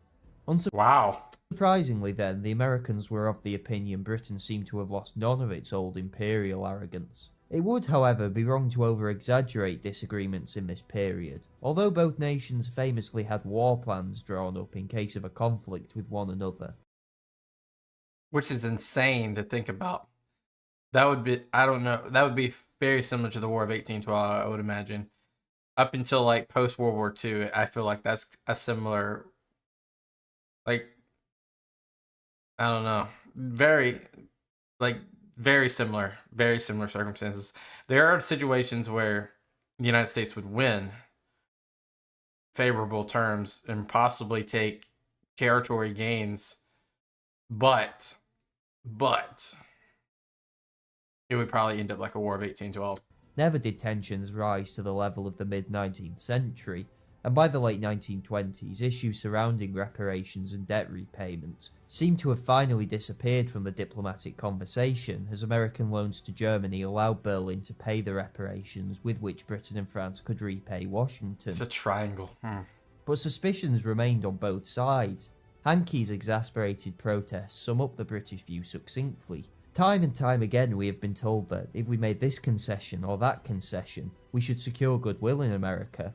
We have given up the Anglo-Japanese alliance, we agree to pay our debts, and we have again and again made concessions on this ground. I believe we are less popular and more abused in America than ever before because they think us weak. Not a bad quote. Not a bad thing. I would say. Not wrong, is what I'm trying to say. US statesmen, on the other hand, were befuddled by the British belief that they were owed something for a war many Americans increasingly saw as a mistake, summed up in Coolidge's exasperated cry of, "They hired the money, didn't they?" In 1929, Wall Street plunged and the world economy sank into depression. And now things hit the fan. Hoover reacted with the rightly condemned Smoot-Hawley tariff, excessive even by American standards. With Europe reeling, in 1931 he announced a one-year moratorium on debt repayment, mainly in a bid to save American loans to Germany. But in long-suffering France, the depression and cancellation of German reparations in 1932, on the false impression their debts would follow, proved to be the final straw, and Paris announced a suspension of debt repayments to Britain and America until international circumstances were more favourable. So it's like a chain reaction, basically. This caused a serious crisis in London. The US still refused to contemplate even a debt write-down, let alone forgiveness, and Hoover forced Britain to renew their payments in full in 1932. Hopes that the incoming President, Roosevelt, would be more flexible were immediately dashed. He demanded at least what he called token repayments, until even this small mercy was crushed by Congress's passing of the Johnson Act, which prohibited loans to foreign governments behind on instalments. Britain now faced an upcoming payment of $262 million in June 1934, without either French or Russian support, whilst even German reparations had dried up. This, coupled with the ascendancy of Hitler in Berlin, raising the spectre of costly rearmament, finally proved too much. Britain announced it would suspend further payments. The limbo this debt was left in remains its status today. Really? That would bring me my money. Washington has not forgiven it, but neither does it actively seek repayment, as doing so would probably ruin the increasingly impoverished modern British economy. Is it really that bad? H.G. Nicholas perhaps best summed up this whole sordid business. It is impossible to follow the course of the so-called war debt controversy without a feeling of disgust and irritation at the stupidity, insensitivity and small-mindedness by almost all participants. In the aftermath of this sorry episode, however, there was a very rare outbreak of economic competence in London under the careful stewardship of Neville Chamberlain. Having been forced from the gold standard in 1931, Britain finally implemented a very moderate form of imperial preference the next year, at long last offering British manufacturers some protection from American industries. Combined with the policy of a balanced budget, Britain's recovery from the Depression was quicker than Washington's. However, the abandonment of wartime debt, the implementation of tariffs, and the competitive devaluations London undertook throughout the decade all combined to infuriate America. It meant as the dictators gained strength throughout the 1930s, the rift between Britain and the United States, who together could have contained any threat, was too wide for joint action. What do we mean by joint action? Does that just mean cripple their economies through either adjusting, like, yeah, you actually do have to repay us the loans now, and or possible economic sanctions? Neither power was moved to act over the Japanese invasion of Manchuria. I mean, neither power was, yeah, but there was a debacle there, but it was not taken seriously. It was not taken seriously. Back in Europe, as Germany once again emerged as a threat to European peace, there was little hope in London that the United States would be of much help. It was always best and safest to count on nothing from the Americans except words, Chamberlain said. Not a bad, in this day and age, not a bad thing to say, just because it's true.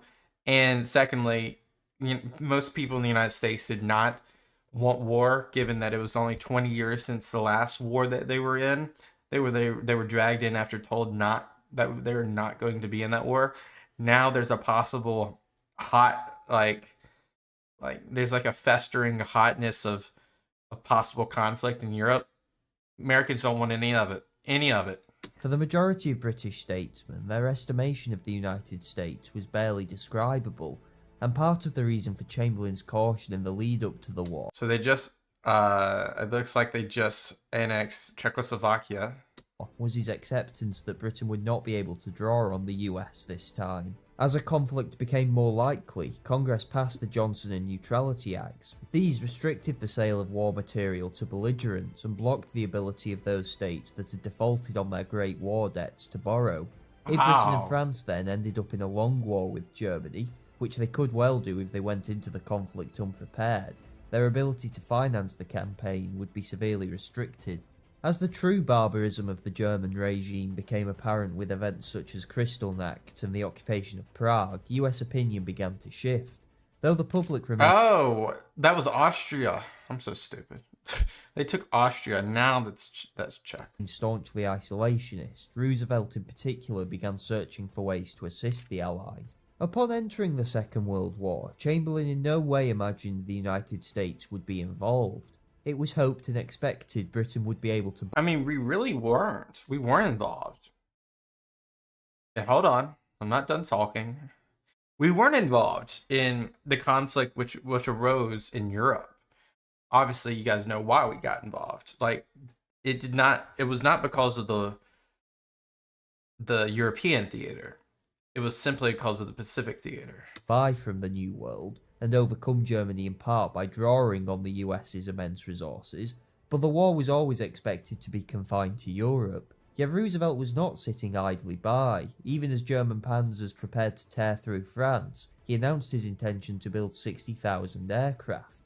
If the US shared the seas with the Royal Navy, the president was making it clear the US Air Force was to dominate the skies, whatever the outcome of the war.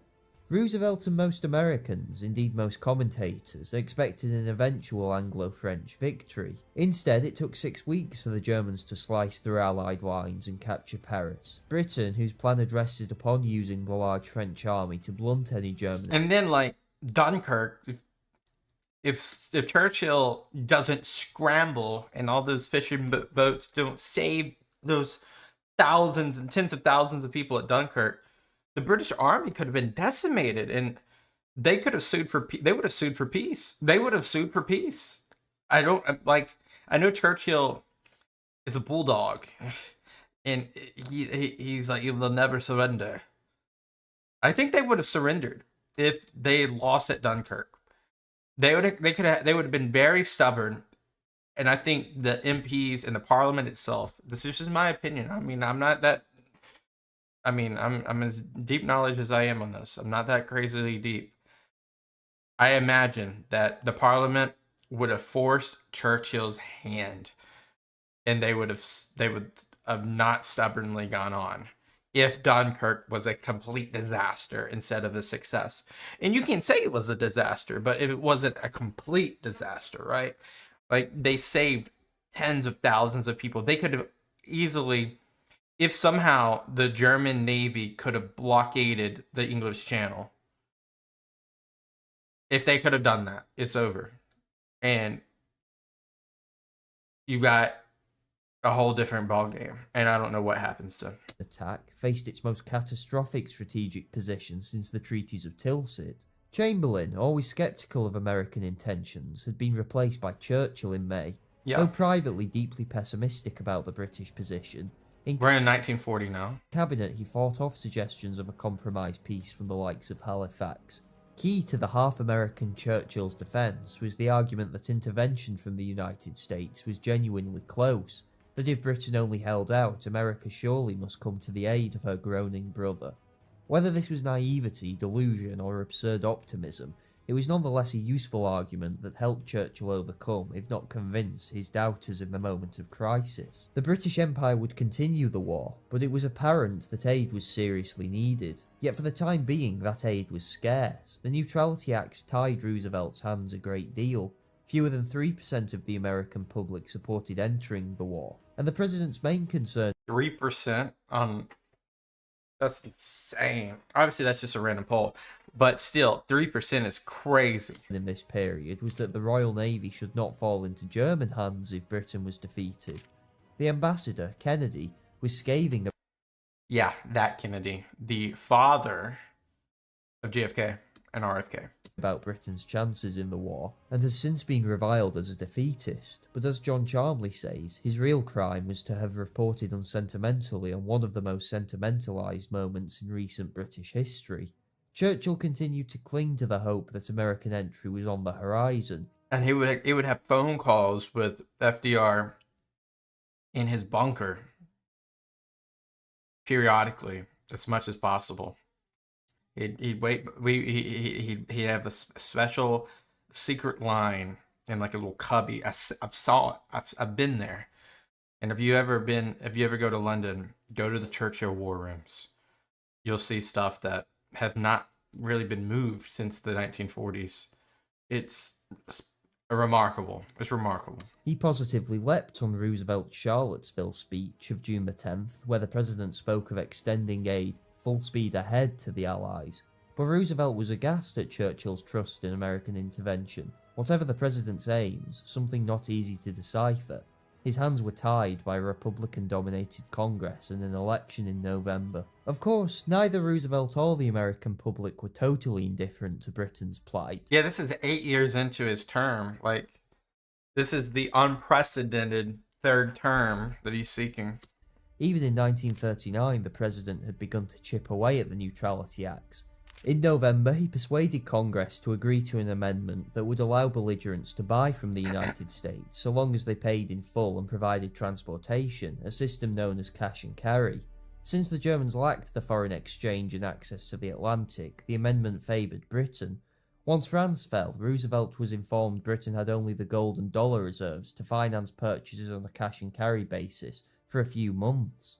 He knew to continue supporting Britain he would have to stretch his legal authority. Using questionable pretexts, the administration raided depleted US arsenals for 500,000 rifles, 80,000 machine guns, 130 million rounds of ammunition, Wow. 975mm guns, and 1 million shells before shipping them to Britain. Didn't they go by, like, they didn't leave the port of New York, right? Didn't they, like, go through Canada and then ship it out from there, like in that cash and carry model? It wasn't enough, and by the end of 1940, British coffers were virtually empty. As the ambassador to Washington, Lord Lothian simply put it to American reporters, "Britain's broke, it's your money we want." But Congress wasn't so easily persuaded.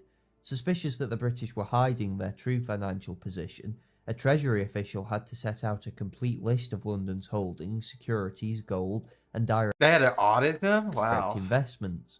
Roosevelt announced his intention to provide further aid to Britain, with the analogy of lending a neighbour one's garden hose to put out a fire.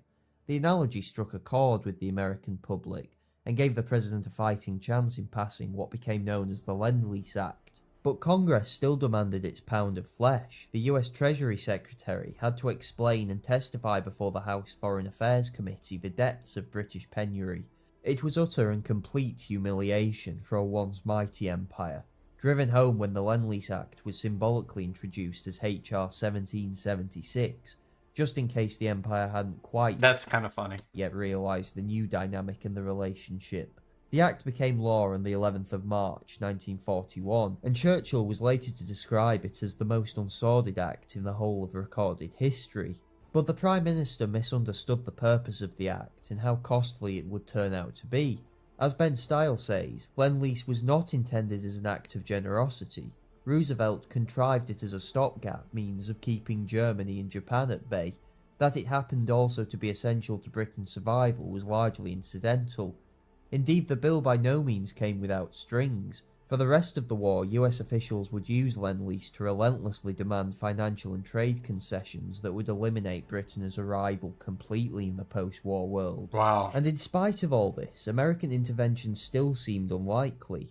In Europe, yeah, for sure. Because, I mean, remember what happened that brought us into the war last time was pressure, obviously, from the Allies, but also a constant strategic U-boat campaign by Germany, and many Americans lost their lives.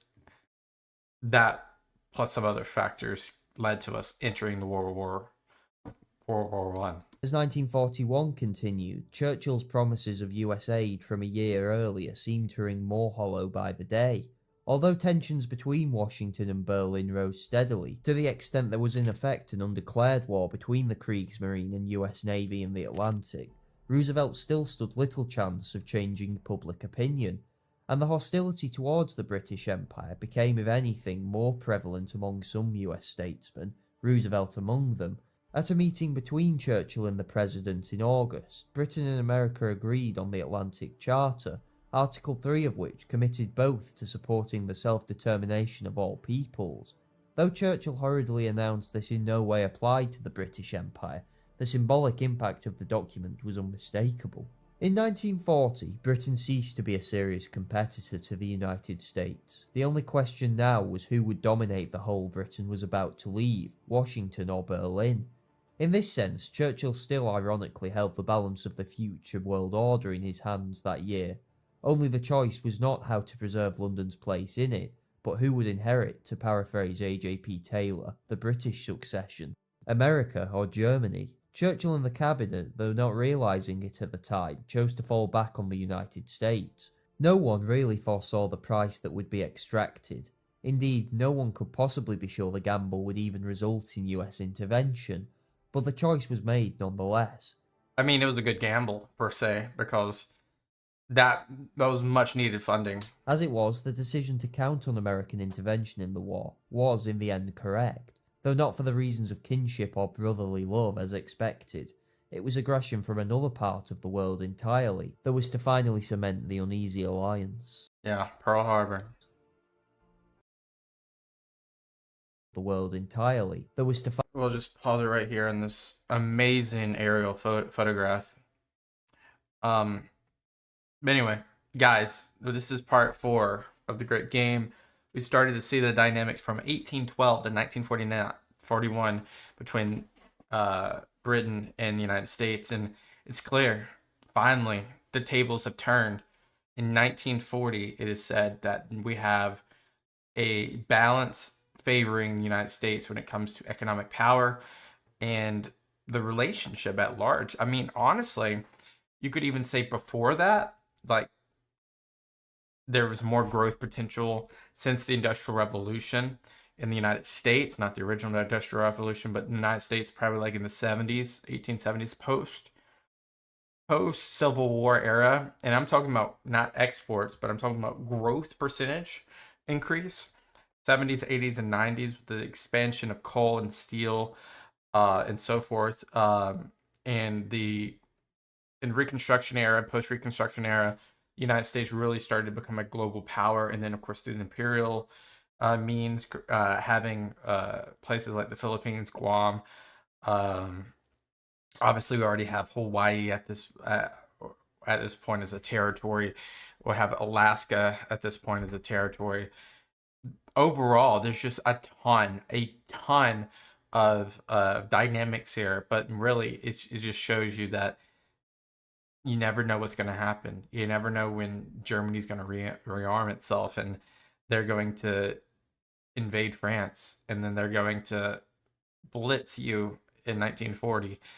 And the sequence of Chamberlain to Churchill is also like one of like complete craziness in history, to just to go from to inheriting a war at this magnitude to inheriting the greatest war. When I say great, in terms of people involved, people that will perish, you inherit that as an island nation with incurred debt, now asking for more.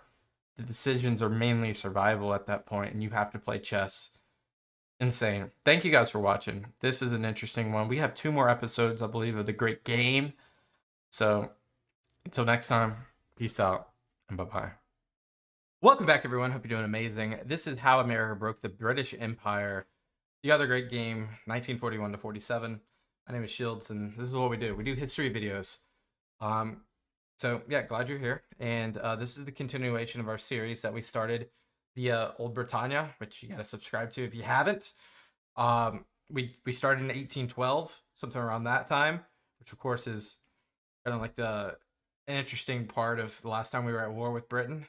And now we are, I believe this is episode 5, right? Something like that. Yeah, we did the 12 to 46, 46 to like 1914, 14 through the war, 22 to 41. So this is like episode 5. So I guess this is really going to talk about the joint effort against in World War II. Obviously, we're looking at Pearl Harbor too. So this is going to be the entrance of the United States into the Great War Part 2. Nothing else to say, but let's watch the video. Let's learn. Gonna be a lot of... And Old Britannia, I will say this, man. Old Britannia says he's got a great vernacular. He's got some good vocabulary. So, and myself, maybe not that much. So we're gonna learn together, and we're gonna try to decipher his words. Bear with me. Let's go. World War. The Second World War fundamentally changed course for Britain on December the 7th, 1941, with a day that will live in infamy.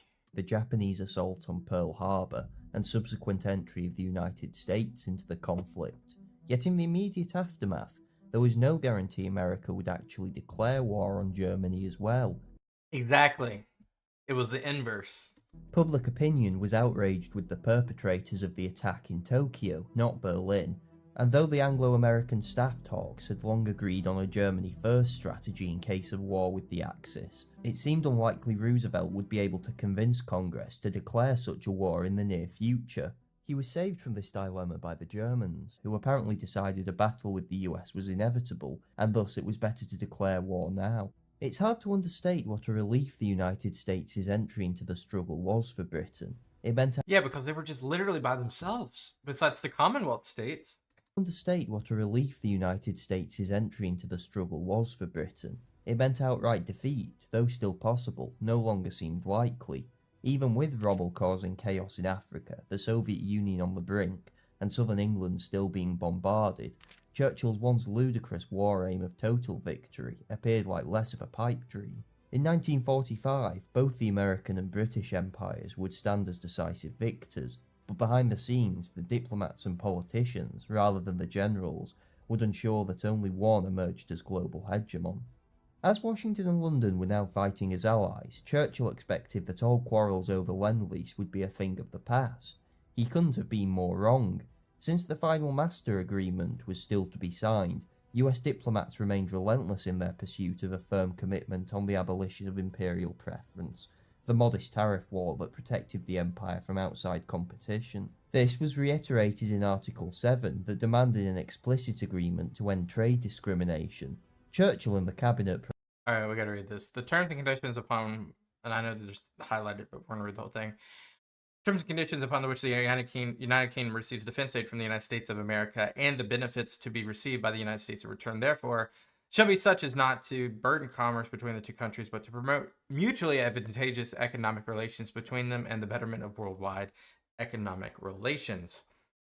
They shall provide against discrimination in either the United States of America or the United Kingdom against the importation of any produce originated in any other country. And they should provide for the formulation of measures for the achievement of these ends. Protested vigorously at such an intervention in the Empire's internal affairs. Reluctantly, the State Department came up with a compromise where London was assured that for now, Article 7 did not imply specific commitments about imperial preference. With these promises in mind, on the 23rd of February 1942, the Mutual Aid Agreement was signed. This did not settle the debate over American aid permanently, and throughout the war, US public opinion would often swing sporadically against more assistance whenever there was talk about British perfidy. Worried by rumours that London was using Lend-Lease goods to undercut US manufacturers in Latin American markets, Hopkins proposed that British exports be limited to historical specialities like whisky and Harris Tweed. The British economist sent over to negotiate, John Maynard Keynes, sarcastically suggested they might consider adding haggis. The US Treasury especially was keen to ensure the aid provided was the minimum amount needed for Britain to prosecute the war without rebuilding its strength or power. So they're trying to just keep them alive, but not keep them strong? Morgenthau hoped to restrict Lend-Lease to just a narrowly defined list of war materials, with the British reverting back to paying cash for goods such as sugar, fish and paper. This would ensure London's gold and dollar reserves were kept permanently low and Britain permanently weak. Whitehall was What a interesting dynamic. But this is capitalism, isn't it? saved from this predicament by Cordell Hull, who viewed Britain as a key part of his future plan for a United Nations, which required her to be strong enough to undertake some independent action. Hull allowed knowledge of the Treasury's aims to become public, which led once again to Churchill protesting vigorously. For the sake of the alliance, Roosevelt quashed Morgenthau's agenda.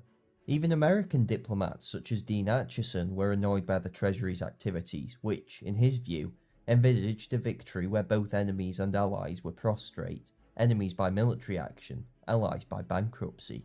It's worth noting here the interesting comparison with the Soviet Union, also a recipient of Lend-Lease. After its invasion in June 1941, Roosevelt authorized an enormous order of material and $1 billion worth of credit. Just pausing to look at this.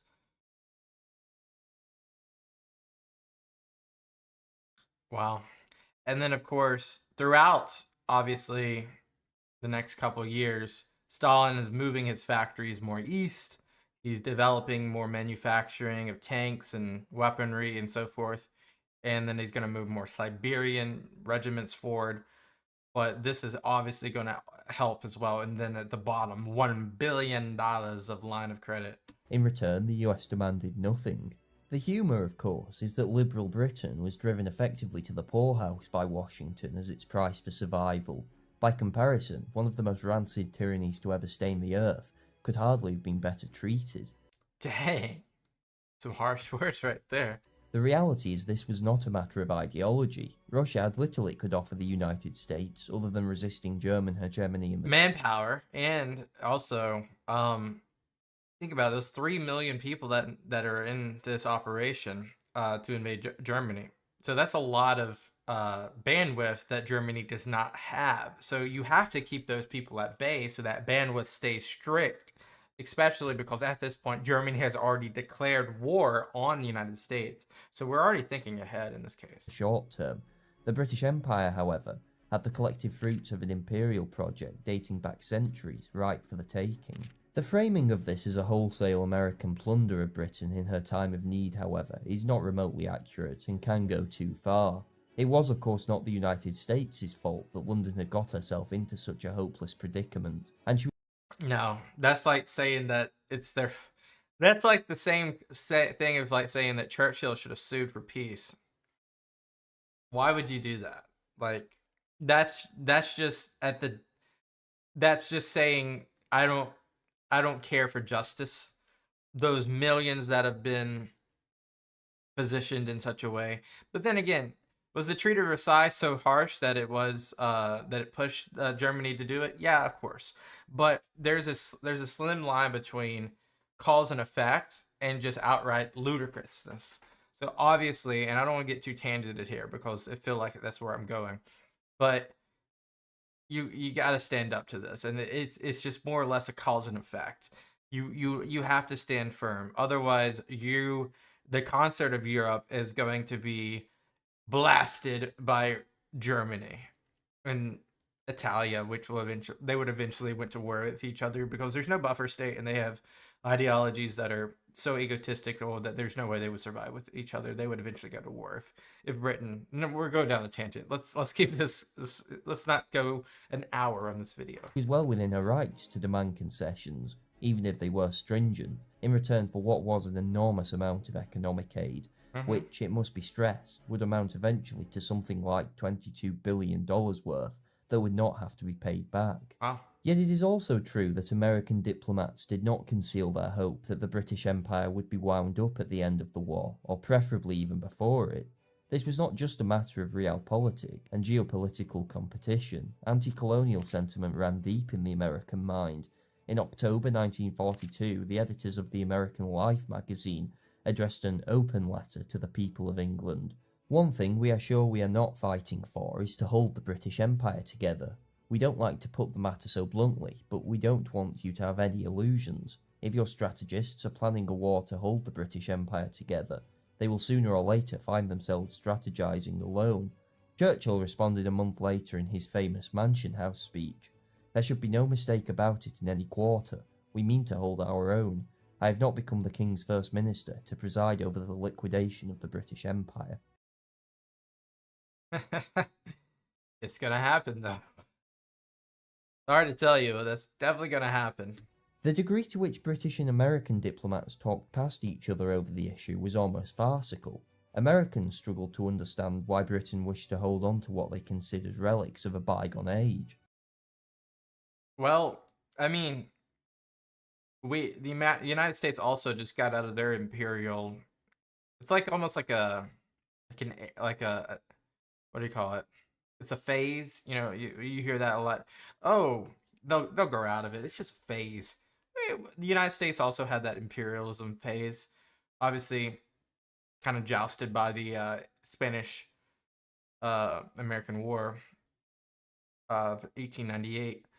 But still, you can go as far as Manifest Destiny and say imperialism, but that's just being conservative, or not conservative. That's going far-reaching.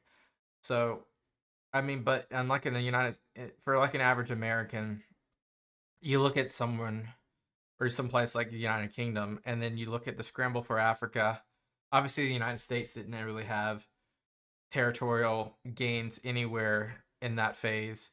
We did go west though. We also have places like Puerto Rico, and honestly, if it was up to some of the early imperialistic minds, we would also have had Canada. You know, that's a pretty good reason. Like, we would have had Vancouver Island. We would have had so many other places. We would have had the Yucatan Peninsula. Like, so we got to think before we say. There's a lot of history of what ifs in this scenario where the United States has vast more territory, like Cuba, heck, Baja California. Like, there's like, come on. It's obvious that this is just like a situational thing of like, we didn't get that imperialistic dream, so now we can talk about it. But at the end of the day, obviously Africa, most of the entirety of Africa, besides parts of the North Sahara, will stand. British Raj, India's gonna fall in a few years.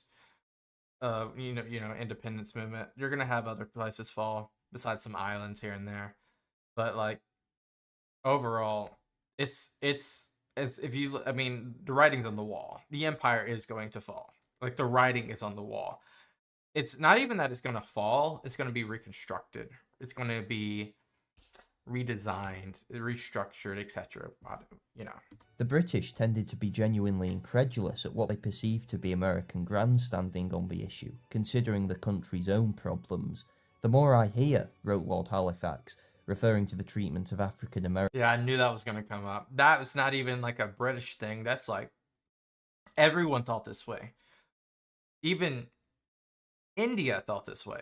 Yeah, of course, India's under the influence of the British Raj, but India, even through the Cold War, will think this way with our dynamic of that conversation. So it's not even like, this is like a mainstream, like, issue right now. This is a mainstream issue. Of course, if you look at the ethnic makeup of Britain versus the United States, it's very different. But I'm not excusing anything with that. I'm just saying it's very different.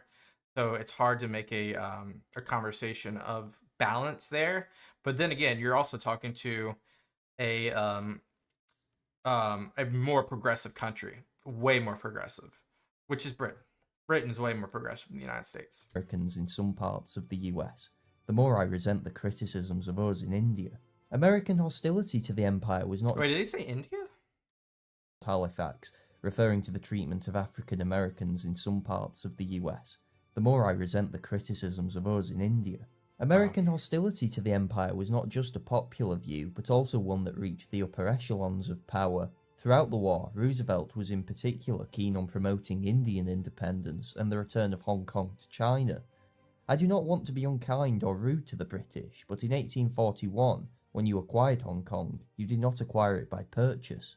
Yeah, you definitely didn't just say, "Hey, can we?" You had guns. You had guns. Roosevelt said to the Colonial Secretary, Oliver Stanley, in 1945. "Let me see, Mr. President," Stanley snapped back. That was about the time of the Mexican War, wasn't it? Texas did want to join the United States, however, but like I said prior, you can't really grandstand when you have Manifest Destiny and you have the Age of Imperialism within the late 19th century. It's more or less just like pointing fingers at each other at this point. It's like the Spider-Man meme. The bottom line was that Britain in 1941 was an imperial nation, and breaking that spirit was not easily done. Our history and geography demand, said Eden, that we should remain a world power with worldwide interests. The following years, however, made this far from certain. The first months of the Anglo-American alliance were ones of unmitigated disaster. With the US Pacific Fleet temporarily crippled, the Japanese swept through East Asia. Washington's Filipino protectorate was overwhelmed, along with several smaller outposts. These were large blows to the US's Far Eastern Imperium, but hardly disastrous to its prospects in the long term. For the British, the matter was very different. The fall of Hong Kong was followed by the collapse of a string of British possessions, most disastrously of all Singapore, described as London's Gibraltar of the East.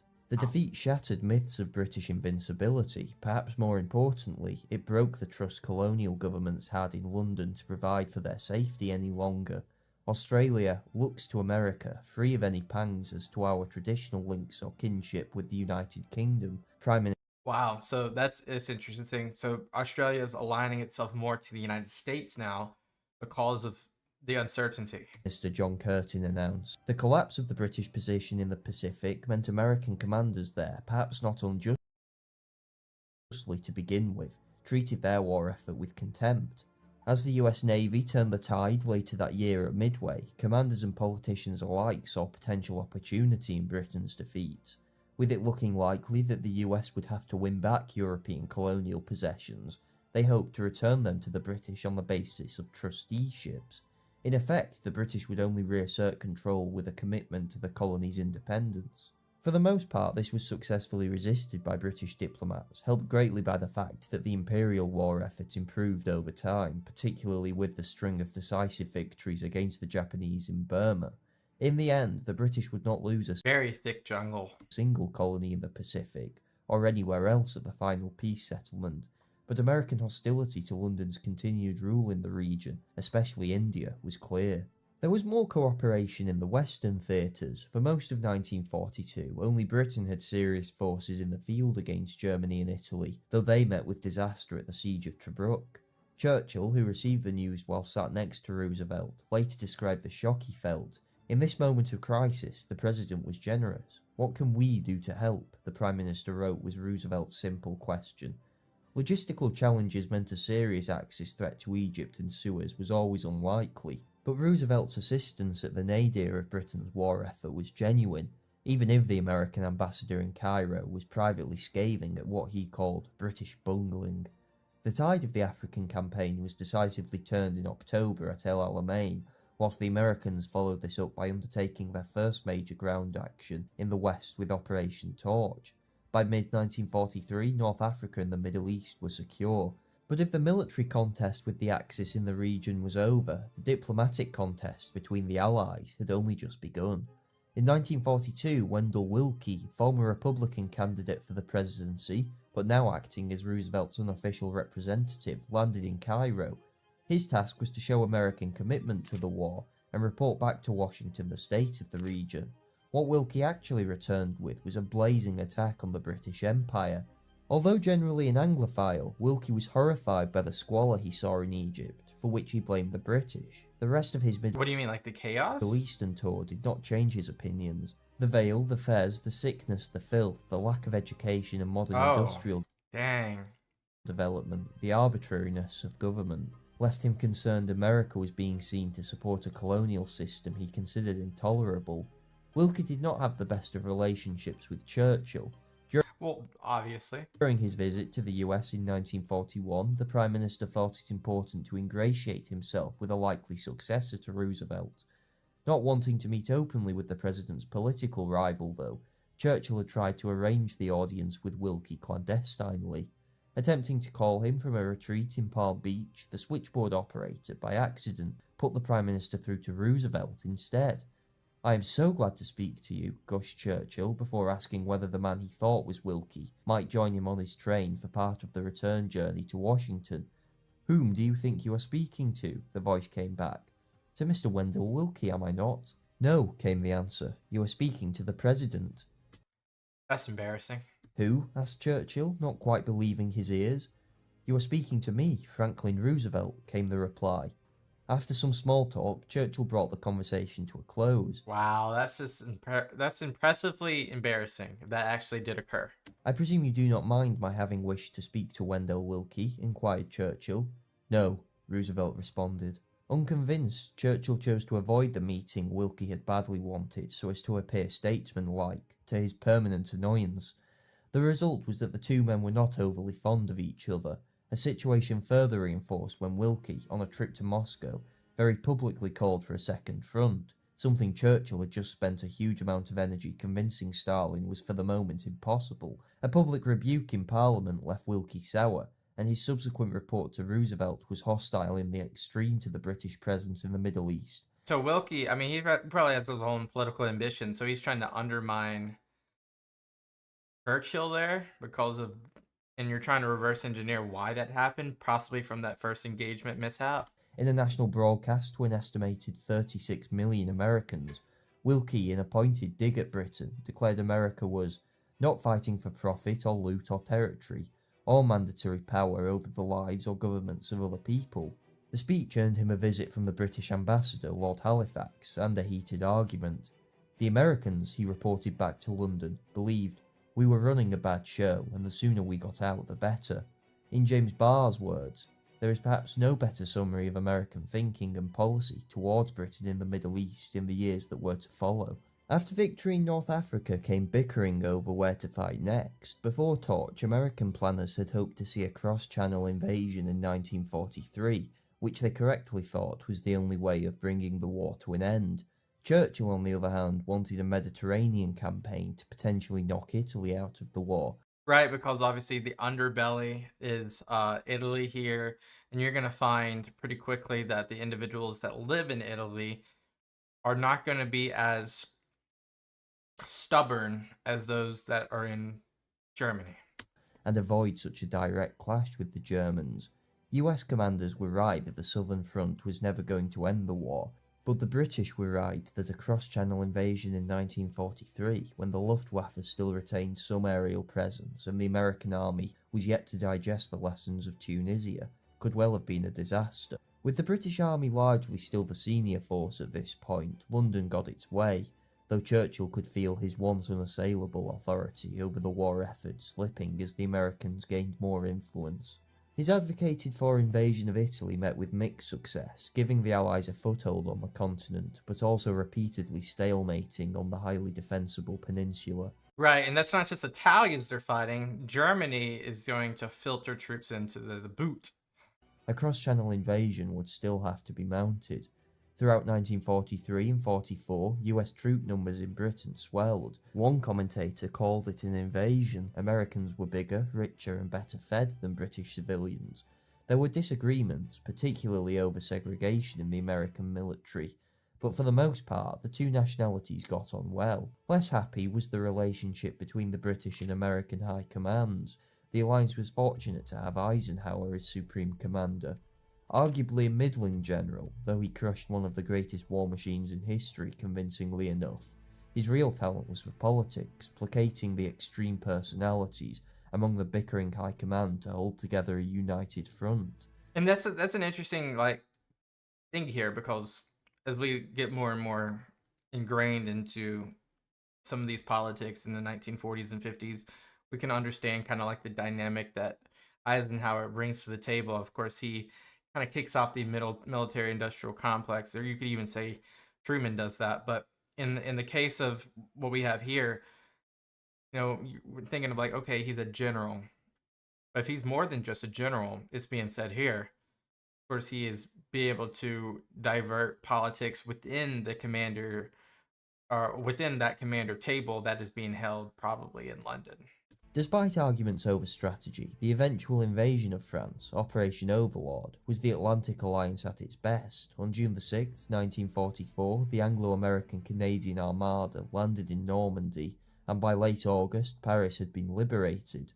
But whilst the campaign to free Europe was ongoing, another battle was taking place across the Atlantic in the smoke-filled rooms of the Mount Washington Hotel. The official aim of the meeting between 44 nations, known as the Bretton Woods Conference, was to come up with a post-war financial order that would ensure global stability. See, that's interesting. So that's basically saying that we're going to eventually win this war. The backdrop was a duel between British and American diplomats over who that order would benefit. The main protagonists were the US Treasury's Harry White and Britain's celebrity economist John Maynard Keynes. Keynes was undoubtedly one of the most intelligent men on either side of the Atlantic. His wit and eloquence might have made him a master diplomat, had he not, in Ben Styles' words, been more concerned with humiliating rather than converting his opponent. Styles sums up Keynes's plan for the post-war financial order in the following way. International transactions would be settled through a new international clearing bank. Neither national central banks or the ICB would actually hold foreign currency. Instead, national banks would buy and sell their own currencies among themselves by means of credits and debits, denominated in newly created bank money, to their ICB clearing account. Keynes later dubbed this bank money Bancor. Bancor was to have a fixed exchange rate with all members' currencies and gold. Members would add Bancors to their ICB account by exporting and have Bancors subtracted for importing, though limits would be placed on the amount of Bancors a country could accumulate through a trade surplus and on the amount of Bancor debt it could rack up through trade deficits, with each country's limit being set proportional to its percentage of world trade. Not incidentally, this method of establishing Bancor quotas was convivial to British interests, as Britain had little gold but needed to conduct lots of trade. Keynes's opponent was the relatively unknown Harry Dexter White, a competent and effective member of the US Treasury. Though generally Keynesian in economics, he was enormously sympathetic to the Soviet experiment and almost certainly arranged for confidential US documents to find their way into Moscow's hands. He believed much of the United States' woes in the 1930s had been from Britain and France's competitive devaluations of their currencies. Consequently, perhaps the key part of White's plan was to establish a fixed exchange rate. He hoped to elevate the dollar to the world's sole surrogate for gold, such that cross-border gold movements would no longer have the power to dictate changes in US monetary policy. This would be entirely set at the discretion of American experts, and then transmitted to the rest of the world by way of the fixed exchange rate. So I'm going to try to pause this real quick to look. So dollar alone pegged to gold makes the dollar alone good as gold. Gives the United States enormous financial agency. Gives them more leverage is what it's saying. And then the fixed exchange rate would also, Britain and others cannot devaluate to make their exports more competitive. Okay. In sum, White's plan would bring about a world congenial to American interests, with the commitment of foreign competitors not to partake in trade discrimination or competitive devaluations. American exports would be protected. Conversely, Washington would have virtually unlimited discretion in its own economic policies. The actual outline of the two men's different plans for a new financial order are not particularly relevant to this discussion.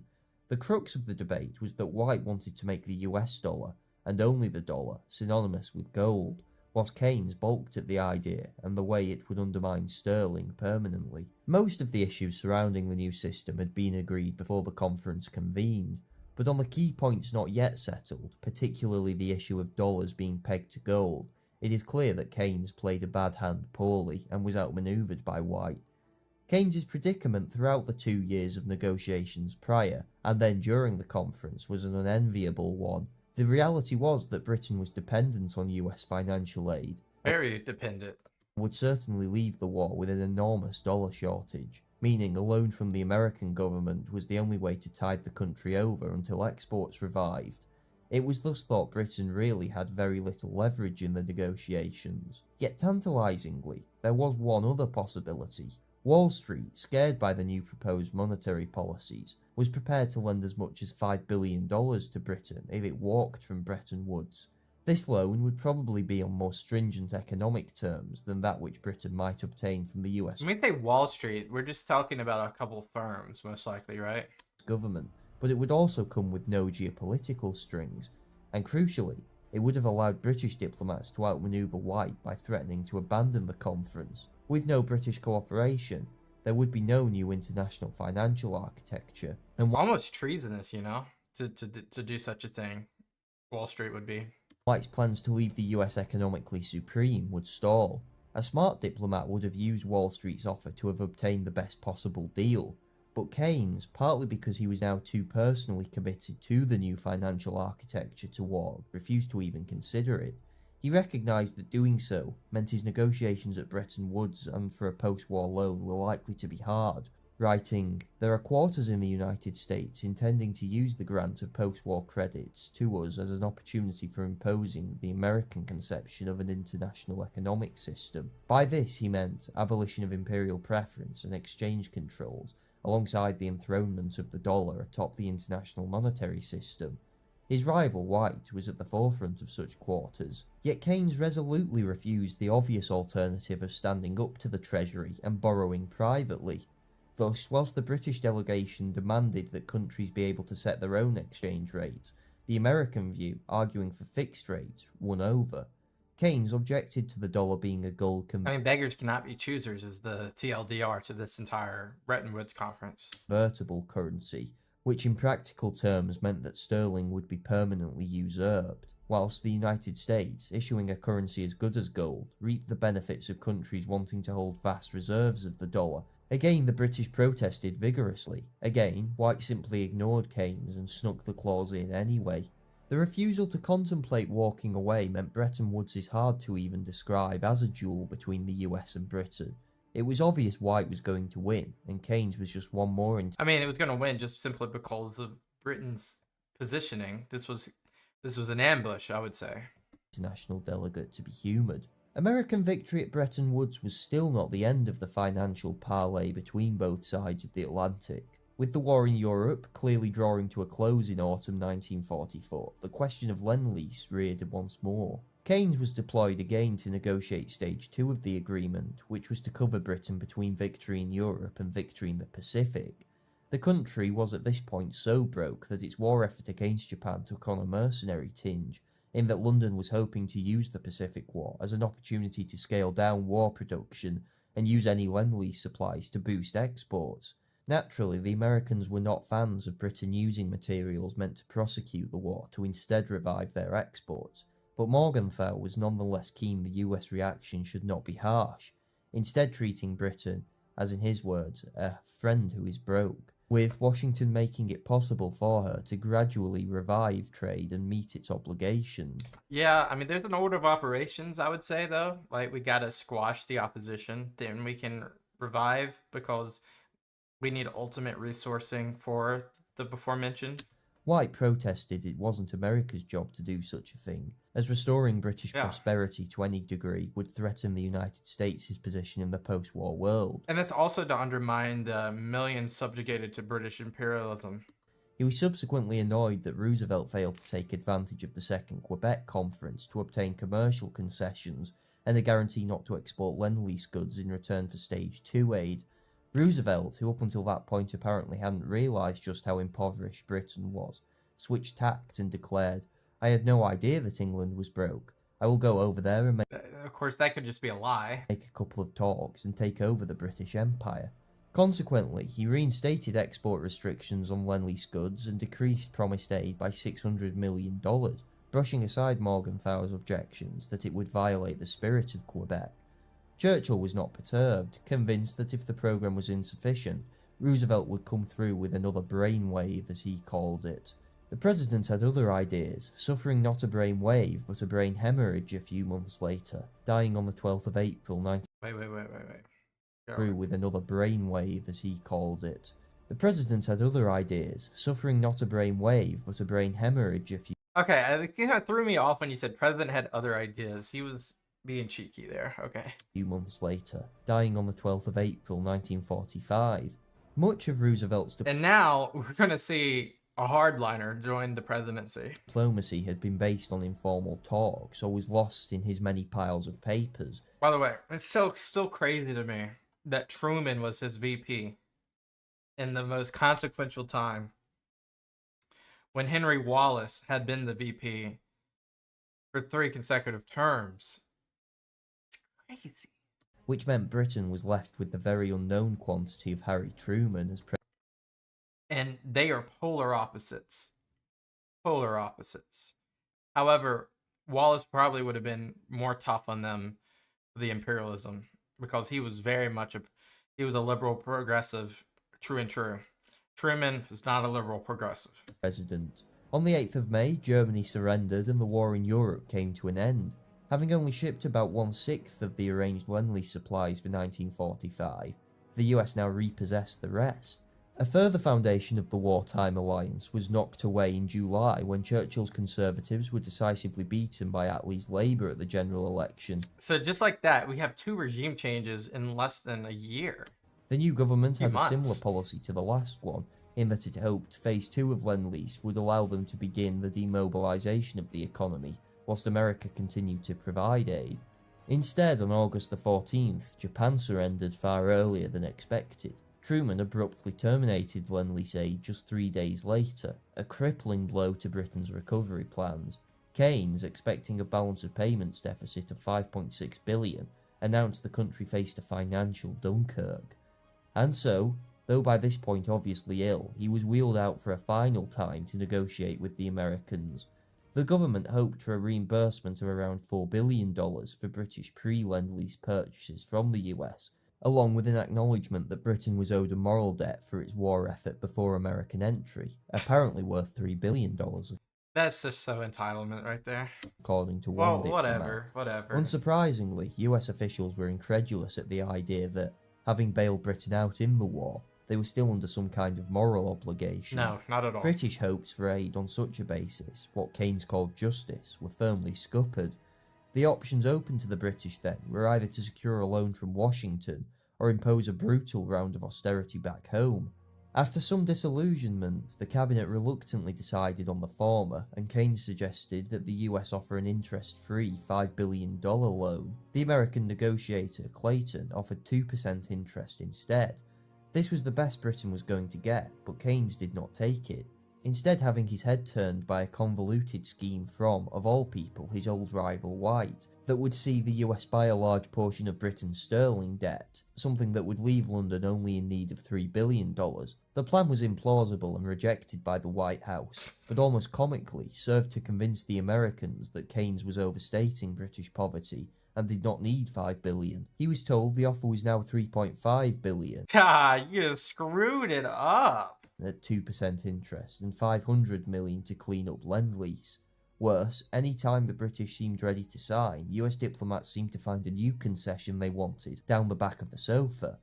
"Why do you persecute us like this?" a depressed Keynes groaned when the Americans pushed for more concessions on British transitional rights under Bretton Woods. Eccles declared the US needed assurances it would have priority over Britain's other creditors. "You cannot treat a great nation as if it were a bankrupt company," a furious Keynes snapped. This is not... I mean, I would say this is America taking advantage, and this not the best look for America, but yeah, it's probably what happened though. No wonder that man is a Mormon, he privately muttered of Eccles. No single woman could stand him. For all of this, the eventual terms of the Anglo-American loan were generous, except in one regard. That Mr. Joseph. Oh, and then you got a Mr. Burns, who maybe not the greatest of guys right there. 2% interest over 50 years was by no means exorbitant, though Keynes would remain bitter it was not interest-free for the remainder of his life. In return, the Americans gained an agreement for the removal of exchange controls in just 1 year, and so cemented their final ascendancy over an empire that had just 30 years earlier been the centre of world finance. The British Empire was not destroyed by the Second World War, or by American hostility. Indeed, the United States' intervention from December 1941 saved Britain from defeat and permanent impotence, but Bretton Woods ensured that America's hopes of keeping the empire weak and ultimately untenable would succeed. Yet in the coming years, when the removal of the demanded exchange controls and British evacuations from her Mediterranean commitments showed just how weak Britain really was, an enormous reassessment of US policy towards the British Empire would occur, until the most serious rupture in Anglo-American relations since the Trent Affair. This is Suez Canal finally ended the Great Game. Crisis. We'll see. Like I said at the beginning of this video, it's hard to keep up with this, but I think I managed. Leave me some context of stuff I might have missed. It seems that the British Empire is hanging on for dear life at this point, economically speaking. Their export game has been pretty much paralyzed, if you could say. A lot of the holdings are just more or less ceremonial, but they still probably have some sort of monetary benefit at this moment, but it's surely going to go away as the next decade goes past us. Wow. I don't know what else to say. World War II is quite an interesting catch-22 for Britain, because you definitely needed the United States, but now what has it left you? It kind of, if you like boil it all down, you kind of get pissed at the Treaty of Versailles, don't you? But that's to say that the Treaty of Versailles warranted a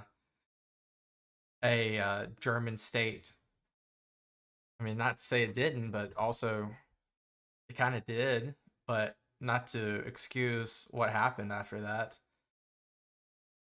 It's interesting, right? Cause and effect, generation over generation. That's all I got for you guys today. Thank you so much. Peace out. And bye-bye. Welcome back, everyone. I hope you're doing amazing today. We are finishing up the great game, or the end of an empire, per se. Britain versus the United States. This is Old Britannia. My name is Shields. We do history videos, and this is just another brick in the wall when it comes to the history. Let's jump right in, shall we? And we got to start with this quote: "A great power becomes a necessity only when it is in decline.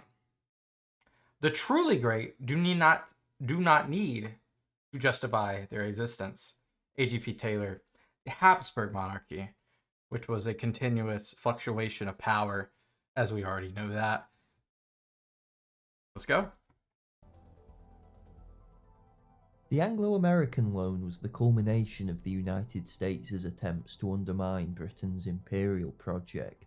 The empire that Roosevelt had once assessed as a greater threat than the USSR was now economically beholden to Washington. Wait, Roosevelt, like FDR, thought that this imperial power, I guess for like economic uncertainty?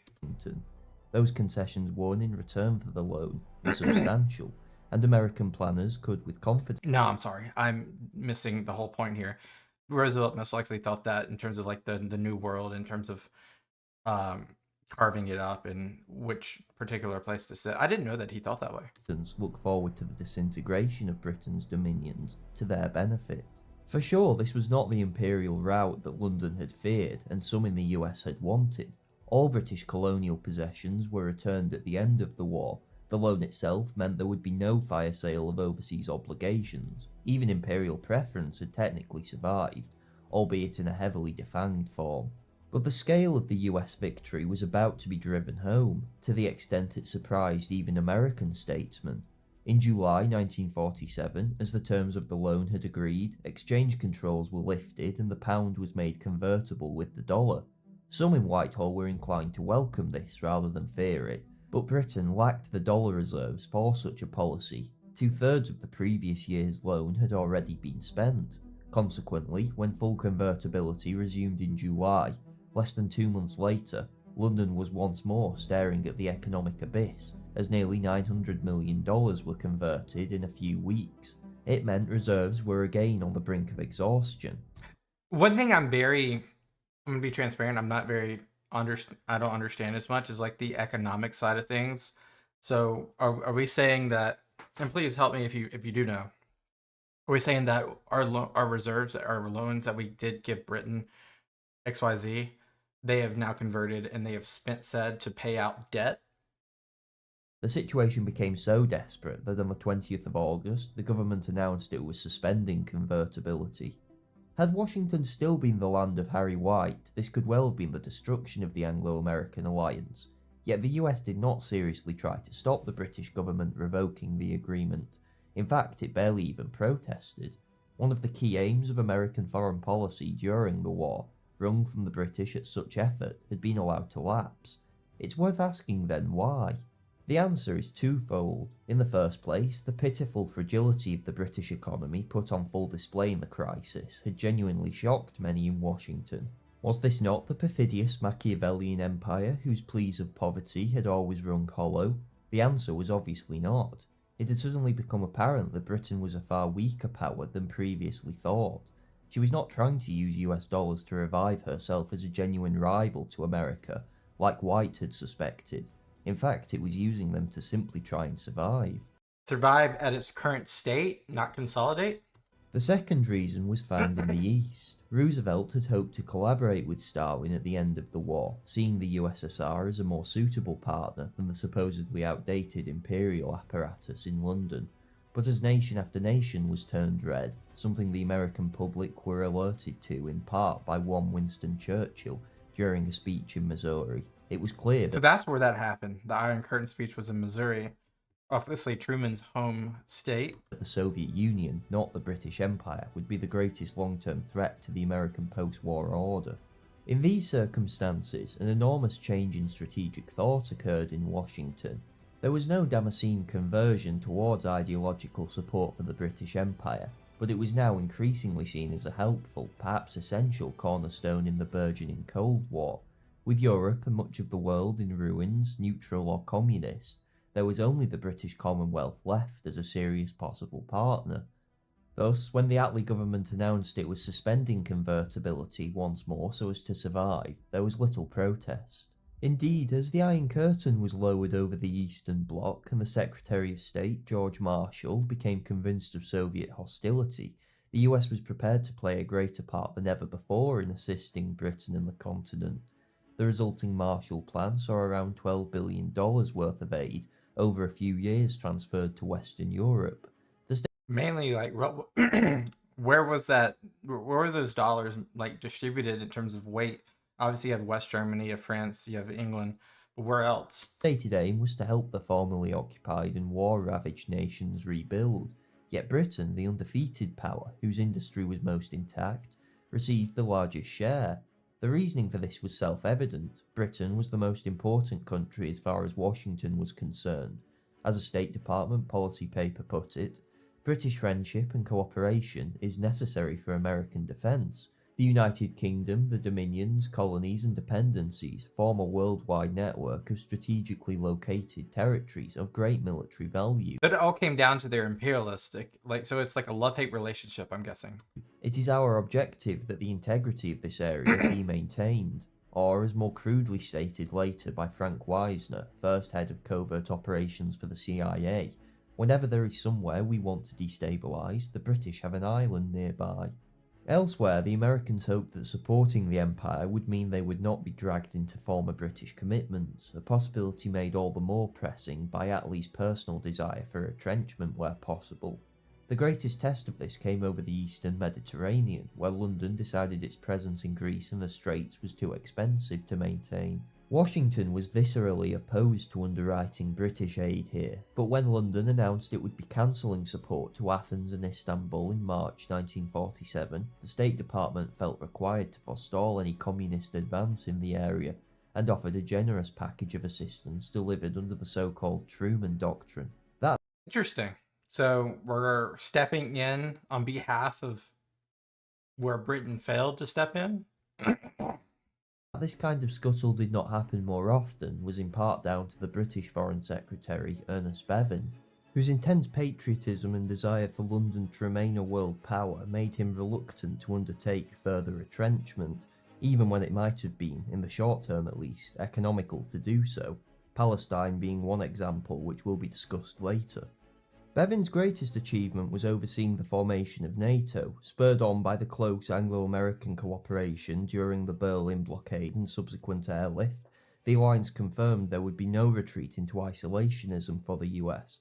The fact this was America's first ever peacetime commitment of such a kind represented a remarkable shift in foreign policy. For the British, it was an enormous strategic coup. The country would still have to play a significant role in Western European defence, and all the expense that came with it, whilst the Americans continued to openly question how long their commitment to NATO would last. Yeah, how long would the commitment to NATO last? We are in 2025, so yeah, long time. But for now, the risk of facing a Soviet onslaught alone appeared to be over. The changing relationship of the American and British empires in the early post-war period also led to a strategic rethink in Britain.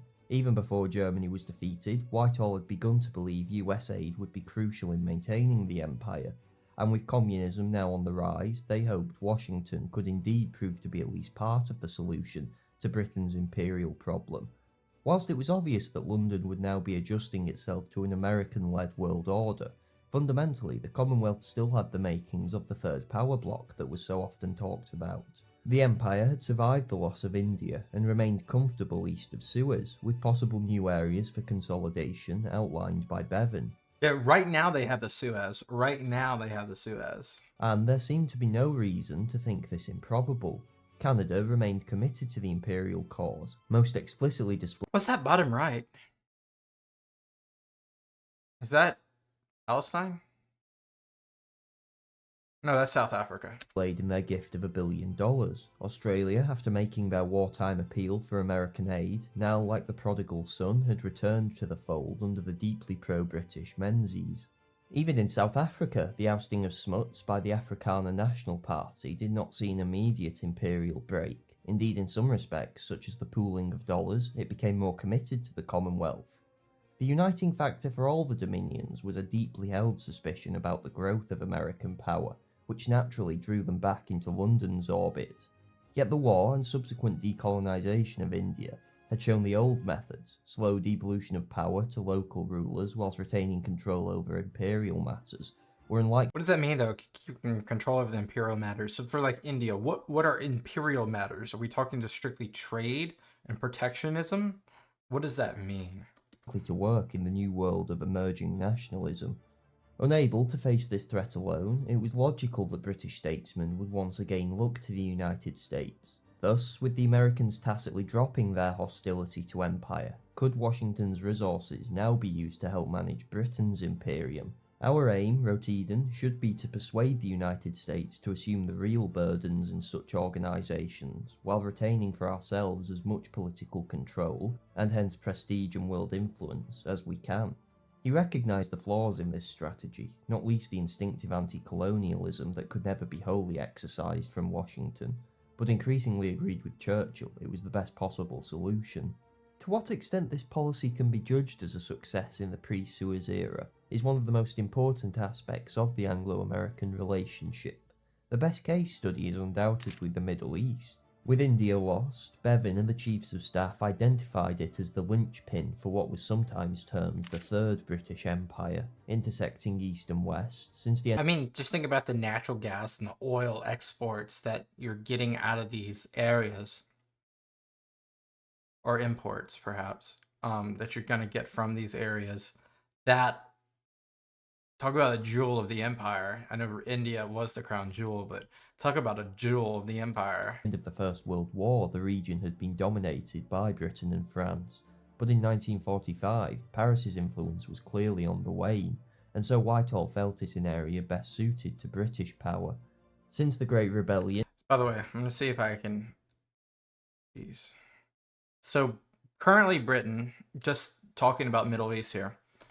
So just so I can kind of know, I'm guessing France had Syria, right? And currently, under wraps, you have, I guess, what would be the UAE, Qatar, Oman, Yemen, the Suez, Palestine, because this predates Israel, Palestine, Jordan, Kuwait, and Iraq. So those territories are under the influence or under the Commonwealth currently, still of. I'm wondering what does that relationship look like politically? Like, is there governors of this area? Like, I'm not sure.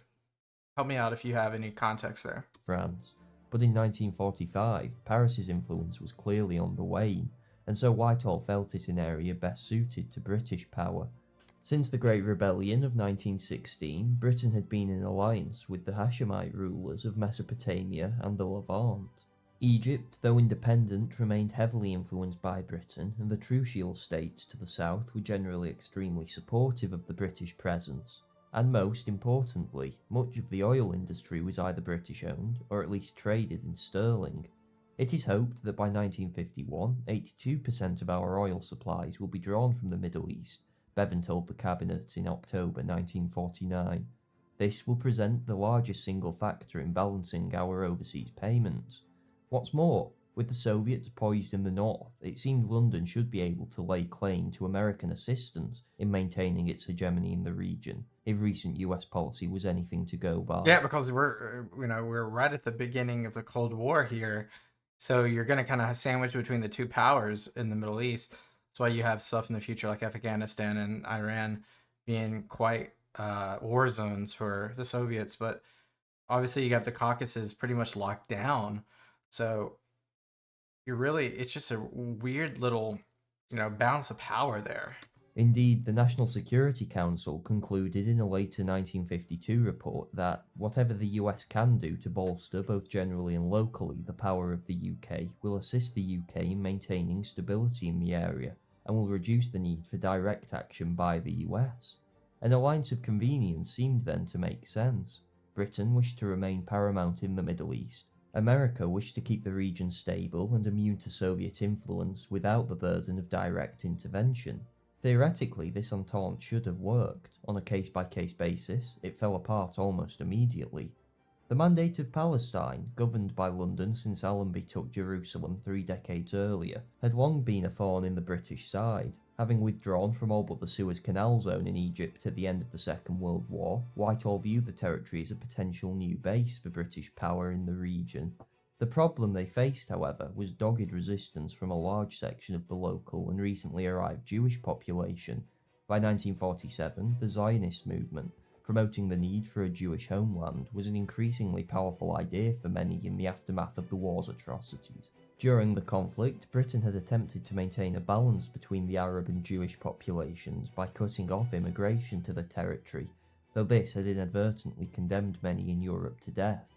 Thousands of Jews nonetheless served in the British Army, but some paramilitary groups, like Irgun, responded with a campaign of terrorism against the local Palestinian government. In 1945, So this is insane, right? Because we're basically talking about the inner politics of the newly ideated Israeli state, which of course will create so many geopolitical problems for this entire region, not just the state of Palestine, which is currently what it looks like today.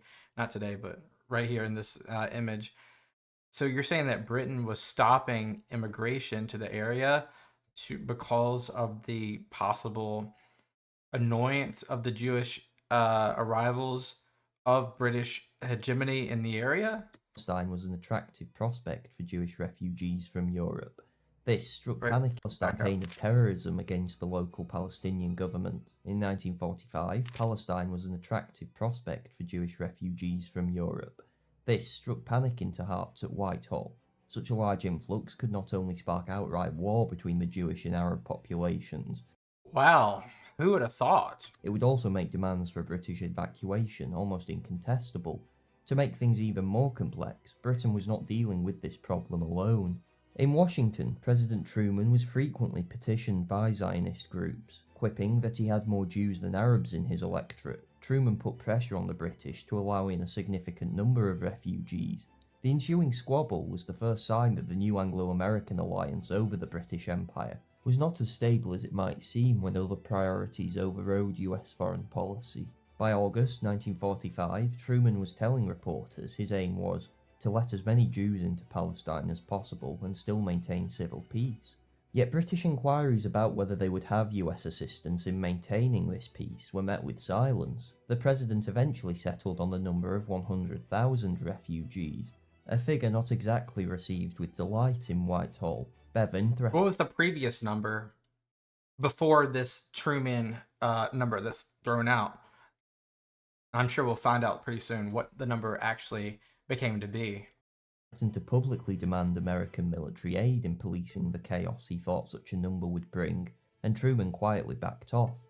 This was of So the number was not 100,000? little consolation to the British, struggling with a situation that was rapidly unravelling.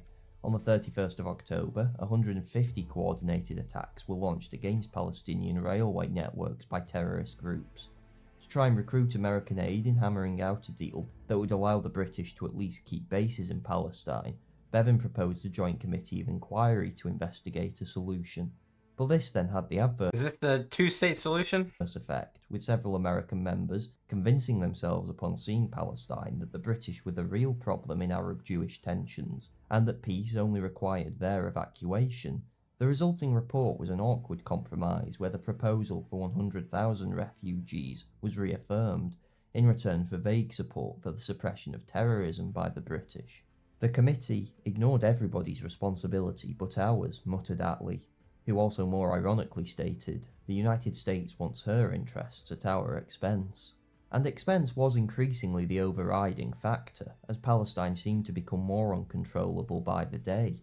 British raids on the Jewish Agency, effectively an Israeli government-in-waiting, drew condemnation from Truman. In response, Attlee declared Britain had recovered documents linking the agency to terrorist groups. Scared by this, Ergun staged the King David Hotel bombing on the 22nd of July 1946. Ergun staged the King David Hotel agency to terrorist groups. Scared by this, Ergun staged the King David... I'm sorry. Aaron? What is that? Is that like a terrorist group? David Hotel bombing on the 22nd of July 1946, hoping to destroy the documents. 91 people were killed. Truman was firm in his condemnation, as indeed were most of the Jewish community, but it was a demoralising blow to the British, whose fortunes elsewhere were also looking grim. Bevan had hoped to reach an agreement with Egypt that would allow Britain to close its Suez base and focus attention on Palestine, but that had stalled over Cairo's claims to the Sudan. By early 1947, with no settlement between Arabs and Jews... Wait, why is Cairo... Now, I know, like, this is kind of like an interesting tangent, but why is Cairo claiming Sudan? I know it's Upper Nile territory, and is Sudan historically like Upper Nile territory in like the old Egyptian lore? That's a question. But the Suez Canal, they're handing it back to, or handing control of that to Cairo. Obviously, Attlee is not the guy, but Anthony Eden will have the Suez Canal crisis, which is in a few years. It's interesting. I didn't know this stuff before. In sight, the British seemed to have reached a dead end, and Bevan suggested referring the case to the United Nations. This was originally a bluff, as the Foreign Secretary believed Jews would recoil at the uncertainty of UN involvement and become more amenable to an agreement with London. Instead, Ergun responded by attacking the British Officers' Club in Jerusalem. At the same time, Zionist sympathising groups in America were funding an ever-increasing amount of boats bringing refugees from Europe to Palestine illegally. The Royal Navy was reduced to having to try and stop them within the few miles of British-owned water off the coast. Unsurprisingly, the UN Special Committee concluded the mandate had to be ended as soon as was possible, but their proposed partition of the territory between Arabs and Jews annoyed Attlee, who thought it unworkable and unfair on the Arabs. London announced if the proposal did not have the consent of both parties, it would withdraw and leave some alternative authority to implement the plan. When the vote passed, in part thanks to US pressure on those European countries receiving Marshall aid, the British scuttle of Palestine became complete. As violence continued to spread, Washington at the last moment panicked that such a sudden British evacuation would create a chaos the Soviets could step into. Marshall only now offered US support to Bevin, who rejected it as too little too late. The British bailed out and left a war in their wake. Having helped bring an end to British... It's just insane how volatile, even from the beginning. Now, it's a long time since then, but this is such an unnecessary, honestly, let's take a step back. They literally forced, I know this isn't the conversation at all, they literally forced a lot of the Palestinian people to just be okay with this. The insertion of immigration is crazy. I know the sovereignty might be a little bit different than what we amount to what is sovereignty today, but that's just uncalled for. Gosh, so it's insane. And if anti-Semitism wasn't such a thing, like there's always a cause and effect. If the anti-Semitism wasn't always a thing prior to this, we wouldn't even need this to happen. It's just religion, guys. Religion. Rule in Palestine, the US now moved on to torpedoing London's next proposal for the region. Abdullah, King of Jordan, had been Britain's ally since 1916. Whitehall's ambassador and the King's most trusted advisor, Alec Kirkbride, had fought alongside Lawrence and Faisal in the Great War, whilst Britain officers and in the Great War, you mean like World War One? When we say the Great War, I think of World War One. Subsidised Jordan's professional Arab Legion. Abdullah had long dreamt of some kind of union for the territories in the Levant, and with both the French and British withdrawing formal rule, this Greater Syria proposal, as it was termed, suddenly seemed like a distinct possibility, as British policymakers finally accepted Kirkbride's urgings. For the Americans, rumours of this proposal would not do. It threatened in particular to block their new pipeline being built to connect Saudi oil fields with the Mediterranean, known as TAP Line. Since American investors held a majority of the shares in Aramco, the company in control of Saudi oil, the millions of dollars saved by the pipeline in transportation fees would be of direct benefit to them. A united Levant, controlled by the Saudis' Hashemite rivals, could well block this. However, there was currently no evidence of a Greater Syria scheme the US could act on. To ascertain the situation, the Americans managed to find another Roosevelt from their apparently... What? To ascertain the situation, the Americans managed to find another... I was like, what the heck is this? Roosevelt from their apparently endless supply that they could send out clandestinely. Posing as a journalist, he obtained an interview with Abdullah, who unsurprisingly feigned ignorance. But Kirkbride proved more forthcoming. This idea of separate Syrian and Lebanese republics, that's a lot of nonsense. This all used to be one country, Syria, Lebanon, Transjordan, and what we call Palestine too. It was all Syria. Wasn't till the Versailles Peace Conference and all that stuff came along that it was split up. One kingdom for the whole area could stand up to Soviet penetration, where 3 or 4 states can't possibly. What do you guys think about that? I'm too ignorant to know like what the difference would be. Obviously, Syria predates a lot of what they just spoke about with like Jordan, Lebanon, Palestine. But like a greater Syria, what would the benefit of that be entirely besides being a buffer and like a unified consolidation to defend against like a impending USSR encroachment towards the oil? But is it more beneficial to the people as well? Having acquired the confession they needed, the State Department was able to... And also, how does the Israel situation coincide with that? Like, would that even be possible? Is one needed without the other? Apply pressure in Iraq and Jordan to scupper the scheme. Ultimately, Abdullah would succeed in seizing the West Bank in the 1948 war, but fail in his ambition to unite the whole Levant. For the British, it was yet another worrying sign that the US was not as disinterested in the region as they made out. Greater Syria was soon forgotten though, for a far worse crisis was about to challenge London's power in the region. The Suez? Anglo-Persian Oil Company had long been a vital British asset. Oh, so we're in Persia now. Its history went back to the start of the century when an Englishman had purchased a concession to search for oil from the Shah. Initially, it looked like Persia had got the better end of the deal, as attempts to find oil proved fruitless. But in 1908 it was finally struck, with a refinery built in Abadan 5 years later. At that point, a young and energetic First Lord of the Admiralty named Winston Churchill bought a controlling stake in the industry for the British government. By 1950, the company's oil revenues contributed a large sum to Britain's balance of payments. The Iranian government had renegotiated the agreement in 1933, but not unjustly, considering the accounting trickery that went on in the company to hide the true level of profit, still felt its share of the dividends was too small. This was compounded by events in Saudi Arabia. Here, the Americans had a very similar arrangement to the British with Riyadh. Britain had originally been the Saudis' key ally in the region, but by this time Washington had fairly clearly ousted London. The British were a people of but, an annoyed Ibn Saud once huffed. They will give you assurances, but always at the end, but. Clearly a boob guy.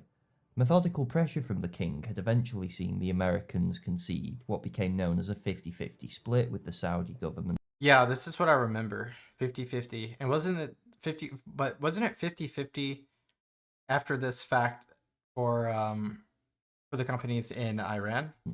The theory of the deal sounds obvious, though in practicality it actually ended up with Washington itself, rather than Aramco subsidising Ibn Saud. Unsurprisingly, this type of arrangement was as anathema to the British as it was tempting to Iran, yet one of the leading figures in the Iranian parliament, Mossadegh, went a step further in calling for full nationalisation of the oil industry. Yeah, this was I remember this now, and this kind of like he's going against the Shah, right? In this sense. This was felt to be an extreme demand by both the British and Americans, and consequently met with scorn initially.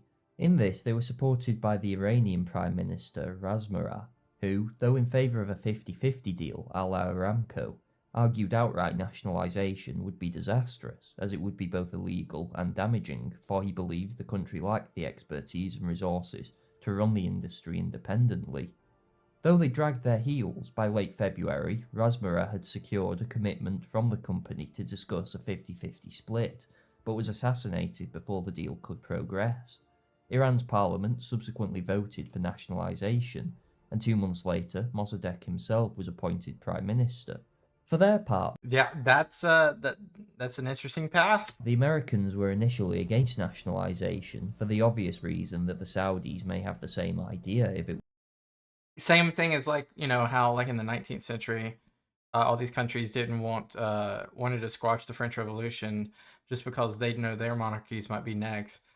Similar parallel here in terms of nationalization of oil. was pushed through in Iran. But in the face of Mossadegh's commitment to the policy and the Shah's refusal to challenge him, they basically concluded it was inevitable. This, combined with suggestions that London make the process easier by waiving their right to compensation, further served to annoy the British. The new Foreign Secretary, Morrison, increasingly looked to drastic measures, drawing up plans to support a declaration of independence from southern Iranian tribes by landing troops. Acheson, the also relatively new, though far more experienced Secretary of State, thought this sheer madness. His initial statement was even-handed, arguing that Iran needed more control over its oil, but that a unilateral cancellation of the contract would have serious effects. This was not the way Whitehall was used to being treated. He talks to us as if we were 2 Balkan countries being lectured in 1911 by Sir Edward Grey, was one Conservative MP's response. Under American pressure, the British agreed to offer major concessions, but they were too late, and Mossadegh refused to contemplate anything other than full nationalisation. It was now Washington's turn to feel frustration. Had the Prime Minister considered how Iran would actually operate the oil fields without British aid? The US ambassador asked. Too bad for us, was Mossadegh's response. If the industry collapses and no money comes, and So he's being stubborn now, in the sense of like, not in the sense of like not knowing what he's talking about, but more or less being stubborn in the way of, if it fails, so be it. You don't get any of it. Disorder and communism follow, it will be your fault entirely. In 1951, Churchill returned to office determined to settle the matter. By this point, an oil blockade organised by Attlee was clearly working. Mossadegh finally offered to negotiate in return for economic aid, terms abruptly withdrawn in the face of domestic disturbance. For most in Whitehall, this was the final straw, and they began looking at ways to oust the Prime Minister. Acheson was uninterested and distrustful of the plot, supported by the CIA, which this is one of the biggest CIA things you'll ever see. Expected Mossadegh to have enough popular support to remain in power until at least 1954. The change came with the election of war hero Dwight Eisenhower as president in 1952, though even then a reversal in policy did not come about immediately. The new Secretary of State, Dulles, was undoubtedly competent, but not received with enthusiasm in London. Dull, duller, Dulles was Churchill's comment. He was keen on American leadership of the world order, and thought Britain a now clearly declining power, whose clumsy behaviour was... I mean, they are a declining power at this point. It's not. It's if it's not obvious yet, it's super obvious. Encouraging nationalists like Mossadegh. When Churchill crossed the Atlantic to meet Eisenhower in early 1953, the new president recorded Winston had an almost childlike faith in the Anglo-American alliance. Ike initially thought Mossadegh was preferable to the communist alternative, and even talked of subsidising Iran in the face of the British blockade. What changed his mind was that the Prime Minister appeared to be moving away from his previous alliance with the country's clerics, and instead gravitating towards the communist Two-Day Party, who were now openly supporting him. That's a problem for anglicized Western culture, not culture, just Western governments at large. You don't want that. Finally, convinced they also could no longer work with Mossadegh, the CIA and MI6 began plotting his downfall. Operation Ajax is an interesting story, but one that cannot be explained in any depth here. Basically, as the result of Anglo-American clandestine actions, Mossadegh was toppled and the Shah restored to full power. In the aftermath, a new oil deal was agreed, which, though giving the British less of a stake, still saved them from the potential horror of nationalisation. Yet in the heat of success, Whitehall seemed to forget just how opposed America had previously been to British intervention. Only when they had helped convince Washington that Iran was liable to fall to communism, which would have threatened US interests, did Washington decide to act. But in London, a different lesson was learned. The Americans had little to do with our eviction. They welcomed and facilitated our return and rehabilitation, crowed one diplomat. Such notions were soon to be disabused by the coming crisis in Egypt. This country had been influenced by London since British troops had first intervened in 1882 to restore the recently overthrown Khedive. Cairo gained formal independence in 1922 and agreed a treaty with the British in 1936. But whilst Farouk held the throne, Whitehall was still able to influence the country to some degree through Formal treaty signed requiring withdrawal of British troops to the Suez Canal. Okay, so they withdraw to that area, not from that. Okay. a mixture of threats and incentives. Farouk's corpulent form and clearly quite loose interpretation of Islam, combined with his alleged lapdog status, did not serve to endear him to the people. Yet it took the influence of the United States to topple his crown. In 1952, they supported a coup by the Free Officers movement. Shortly thereafter, Gamal Abdel Nasser rose to power. The change in leadership surprised the British, but did not alter their strategy, which was to agree a treaty that would allow them to abandon the Suez Canal base except for technicians, with rights to return in case of a Soviet invasion of the region. The new government in Cairo was naturally fearful of making any concession that could seem like selling out, so would only consider a limited 7-year agreement with non-uniformed technicians remaining in the base. The reaction in London was one of frustration and rage. Hardliners on the Tory backbenches now objected to any treaty at all, whilst an assailed Eden blamed the influence of the US in Cairo for Egyptian intransigence. Yet it was uncomfortably Yeah, this guy is he's gonna love the Suez Canal. He's gonna love it. clear that nothing but that influence could induce the Egyptians to sign. In 1953, Churchill asked Eisenhower to withhold economic aid to Egypt until a treaty was agreed. Whoa. President's response was to inquire whether Britain would be willing to join the US in opposing China's entry into the United Nations. It increasingly seemed as if it was Washington roping Britain into supporting its So many back and forths, like, okay, you want us to do that? All right, do something for me. foreign policy, rather than vice versa. Nonetheless, Dulles finally agreed that Nasser should be told American aid would depend on Egypt keeping all the terms of a treaty. In response, the British gave way on the question of technician uniforms and reduced the agreement length to 7 years. Initially, the British hoped that this would pave the way for a revival of their waning Middle Eastern power. They were not unsympathetic to the three officers, and Nasser was compared to a figure in the mould of Ataturk, an honest realist they could work with. Yet the involvement of Washington seemed to hang over the Canal Base Agreement like a dark cloud. British negotiators were convinced the US ambassador in Cairo, Caffery, had long been torpedoing their efforts. That it was only when the US agreed to support Britain an agreement was reached, offered a humiliating indication that British strength was rapidly on the wane. US influence of Cairo's policy was all the more disconcerting in view of Egypt's growing rivalry with Britain's last major partner in the region, Iraq. Whitehall hoped to establish the kingdom as the centre of a new alliance known as the Baghdad Pact to resist Soviet influence. Nasser, who was described as holding an almost pathological hatred for Iraq, was determined to prevent something that could usurp Egypt's claim to Arab leadership, and worked with Saudi Arabia to block Jordan's entry to London's fury. Yet at the same time, Washington was beginning to... So is Nasser like the de facto voice in the Middle East at this current time? ...lose its patience with the Egyptian Prime Minister. Dulles' pet project had been a peace deal between Egypt and Israel, but Nasser continued to drag his feet, whilst hoping to secure a large arms purchase from America. Dulles feared such weapons would be used against Israel. With negotiations seemingly at an impasse, Nasser turned to the Soviets, who agreed to supply him. He appears to have only intended this as a warning shot to the US, but Dulles was incensed at what he viewed as a betrayal. Soon after, at the UN, he met the new British Foreign Secretary, Macmillan, taking over from the now Prime Minister Eden. Won't he become a Prime Minister? The two men gelled immediately, and spent the day winding each other up over Egypt. Dulles lauded the British Empire to Macmillan, and asked him whether he thought Britain had enough troops to reoccupy Cairo. The Foreign Secretary thought they did. For the British, the final straw came in March 1956, when the leader of Jordan's Arab Legion, and advisor to the new king, Lub Pasha, was dismissed. Eden blamed Nasser personally for pressuring the monarch to do so. In fact, the Egyptian Prime Minister had done nothing of the sort, and was as surprised as the British by Glub's dismissal.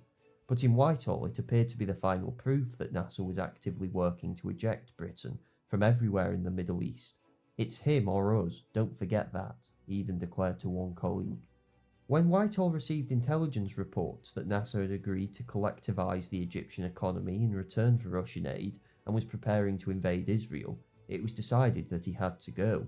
The following week saw plans made to increase support for Britain's Arab allies and detach Saudi Arabia as Egypt's partner, along with options for destabilising Nasser domestically.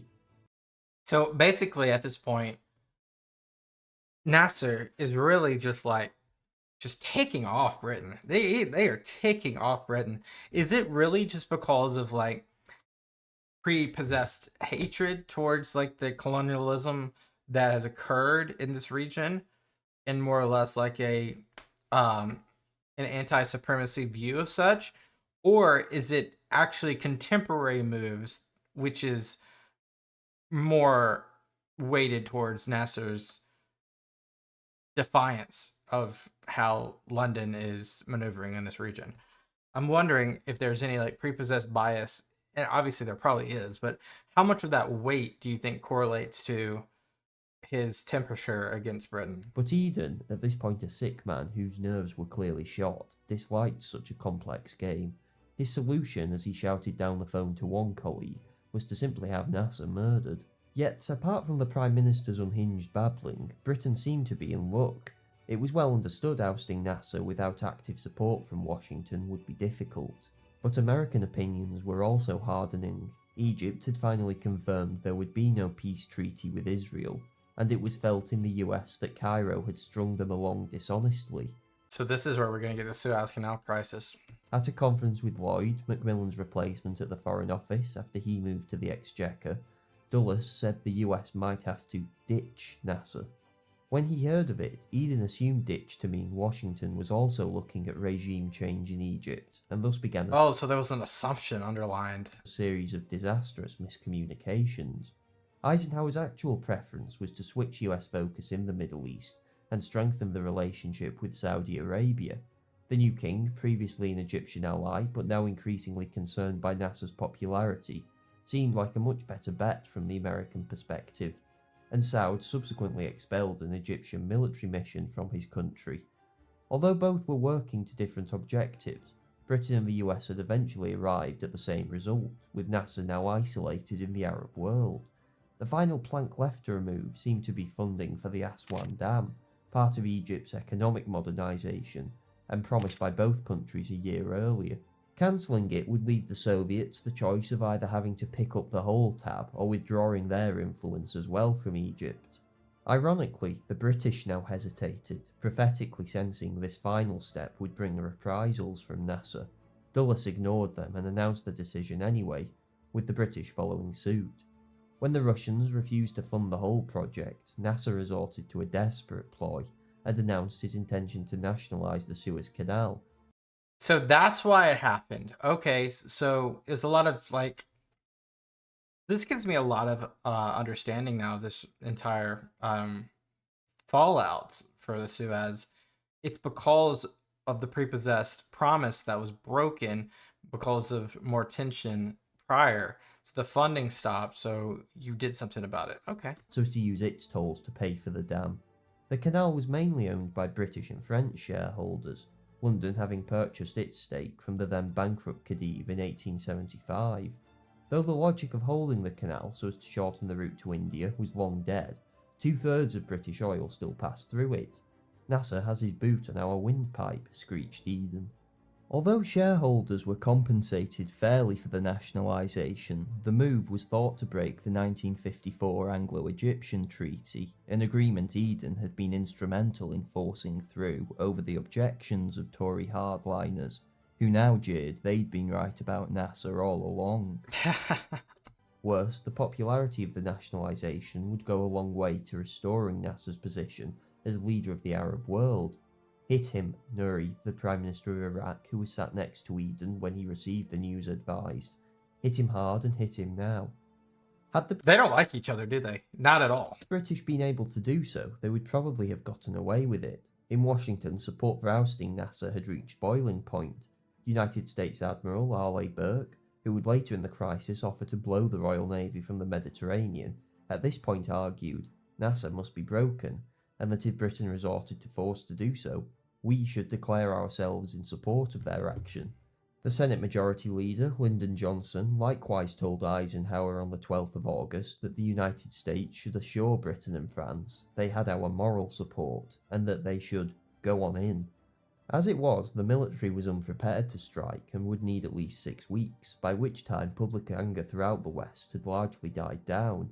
The solution was to find an alternative pretext for intervention, which the French were about to provide.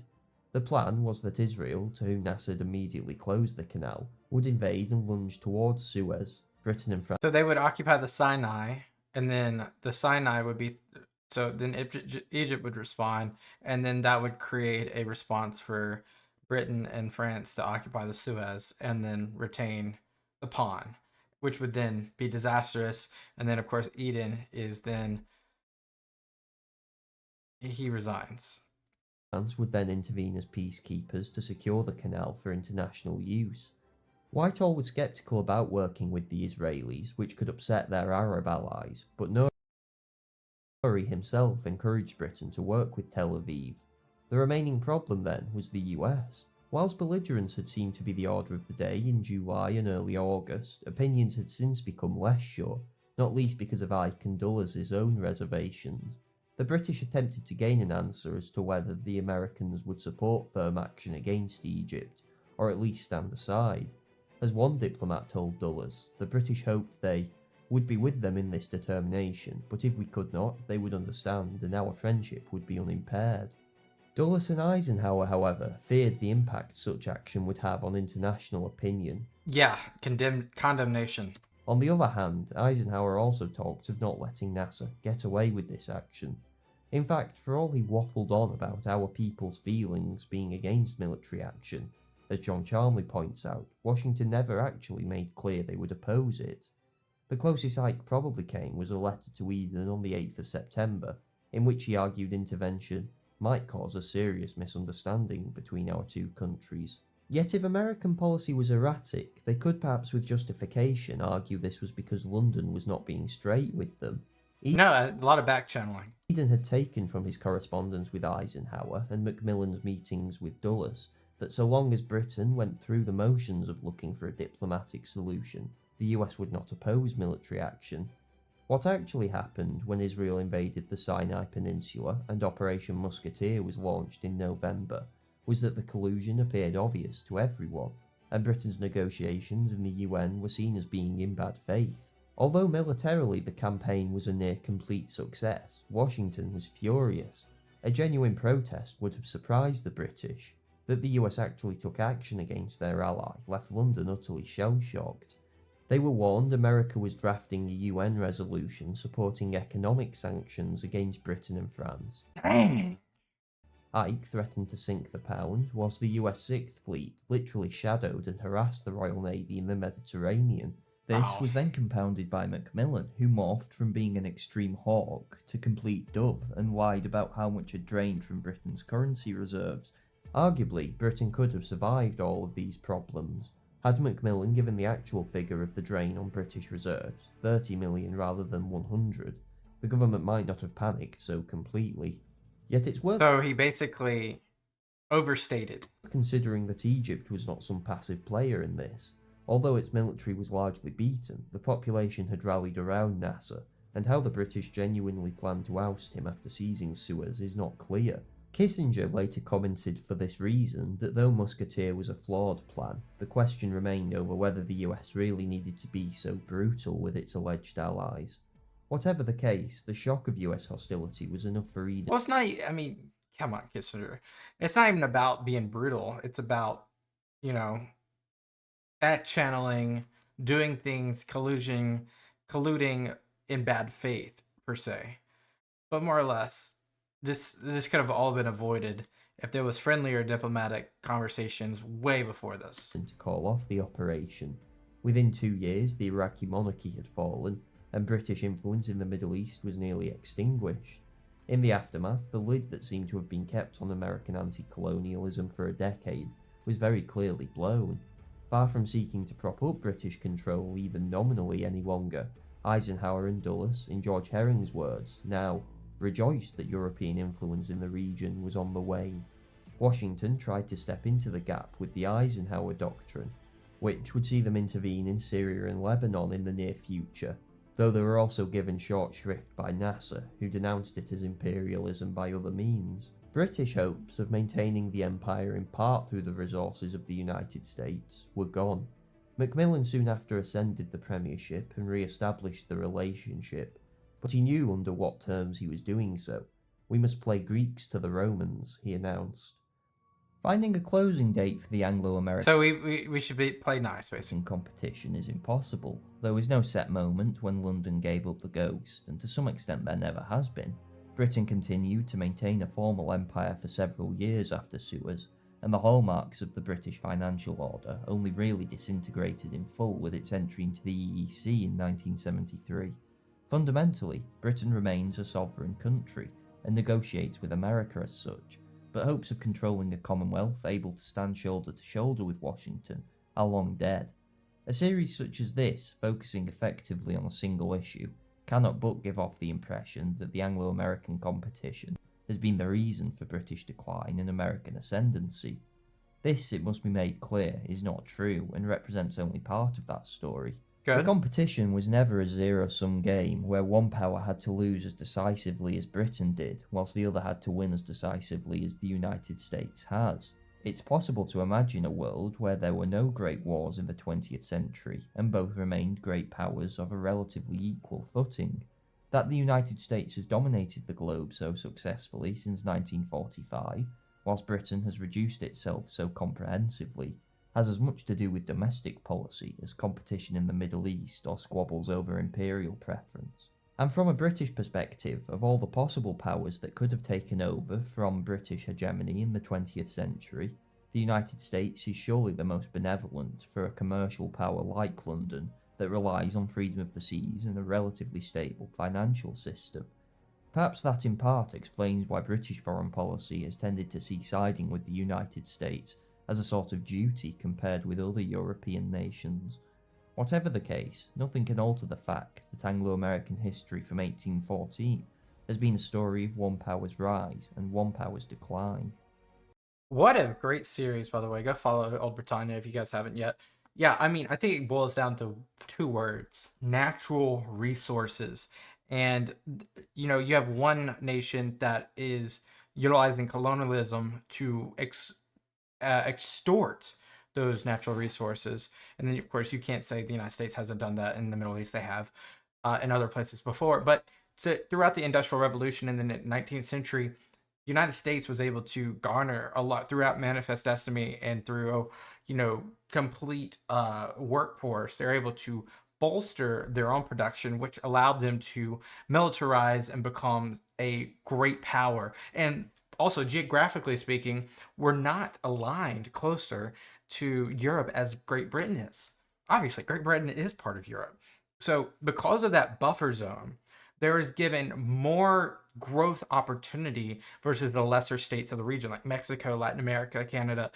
They are not anywhere near the production or the capabilities or just the collaboration in the entire world as the United States is. And this isn't just, peddling the United States is awesome button. It's fact. It's fact. The workforce, the manifest destiny of the resourcing, and just the diplomatic relations of such without means of just complete extortion allowed the United States to be in such a position to where when somebody does need help, we are able to quote unquote extort that help, i.e., Great Britain and other places as well. Obviously, we know the United States had imperialistic aims, whether it be throughout the Spanish-American War, through conquest, whether it be Texas, Arizona, New Mexico, and we all know all this in Manifest Destiny. But at large, the buffer, the natural resources, and then the proximity to these great wars being far away because of said buffer allowed the United States to prosper. And then throughout a age of information and what do you call it, progressive growth of the world, colonialism died down, resources then went away, and then Great Britain became more of a dependent on U.S. involvement or U.S. collaboration. So much other stuff than that, but that's just a short little TLDR. I appreciate you guys watching this. Leave me some video suggestions down below. Peace out and have a great rest of your day.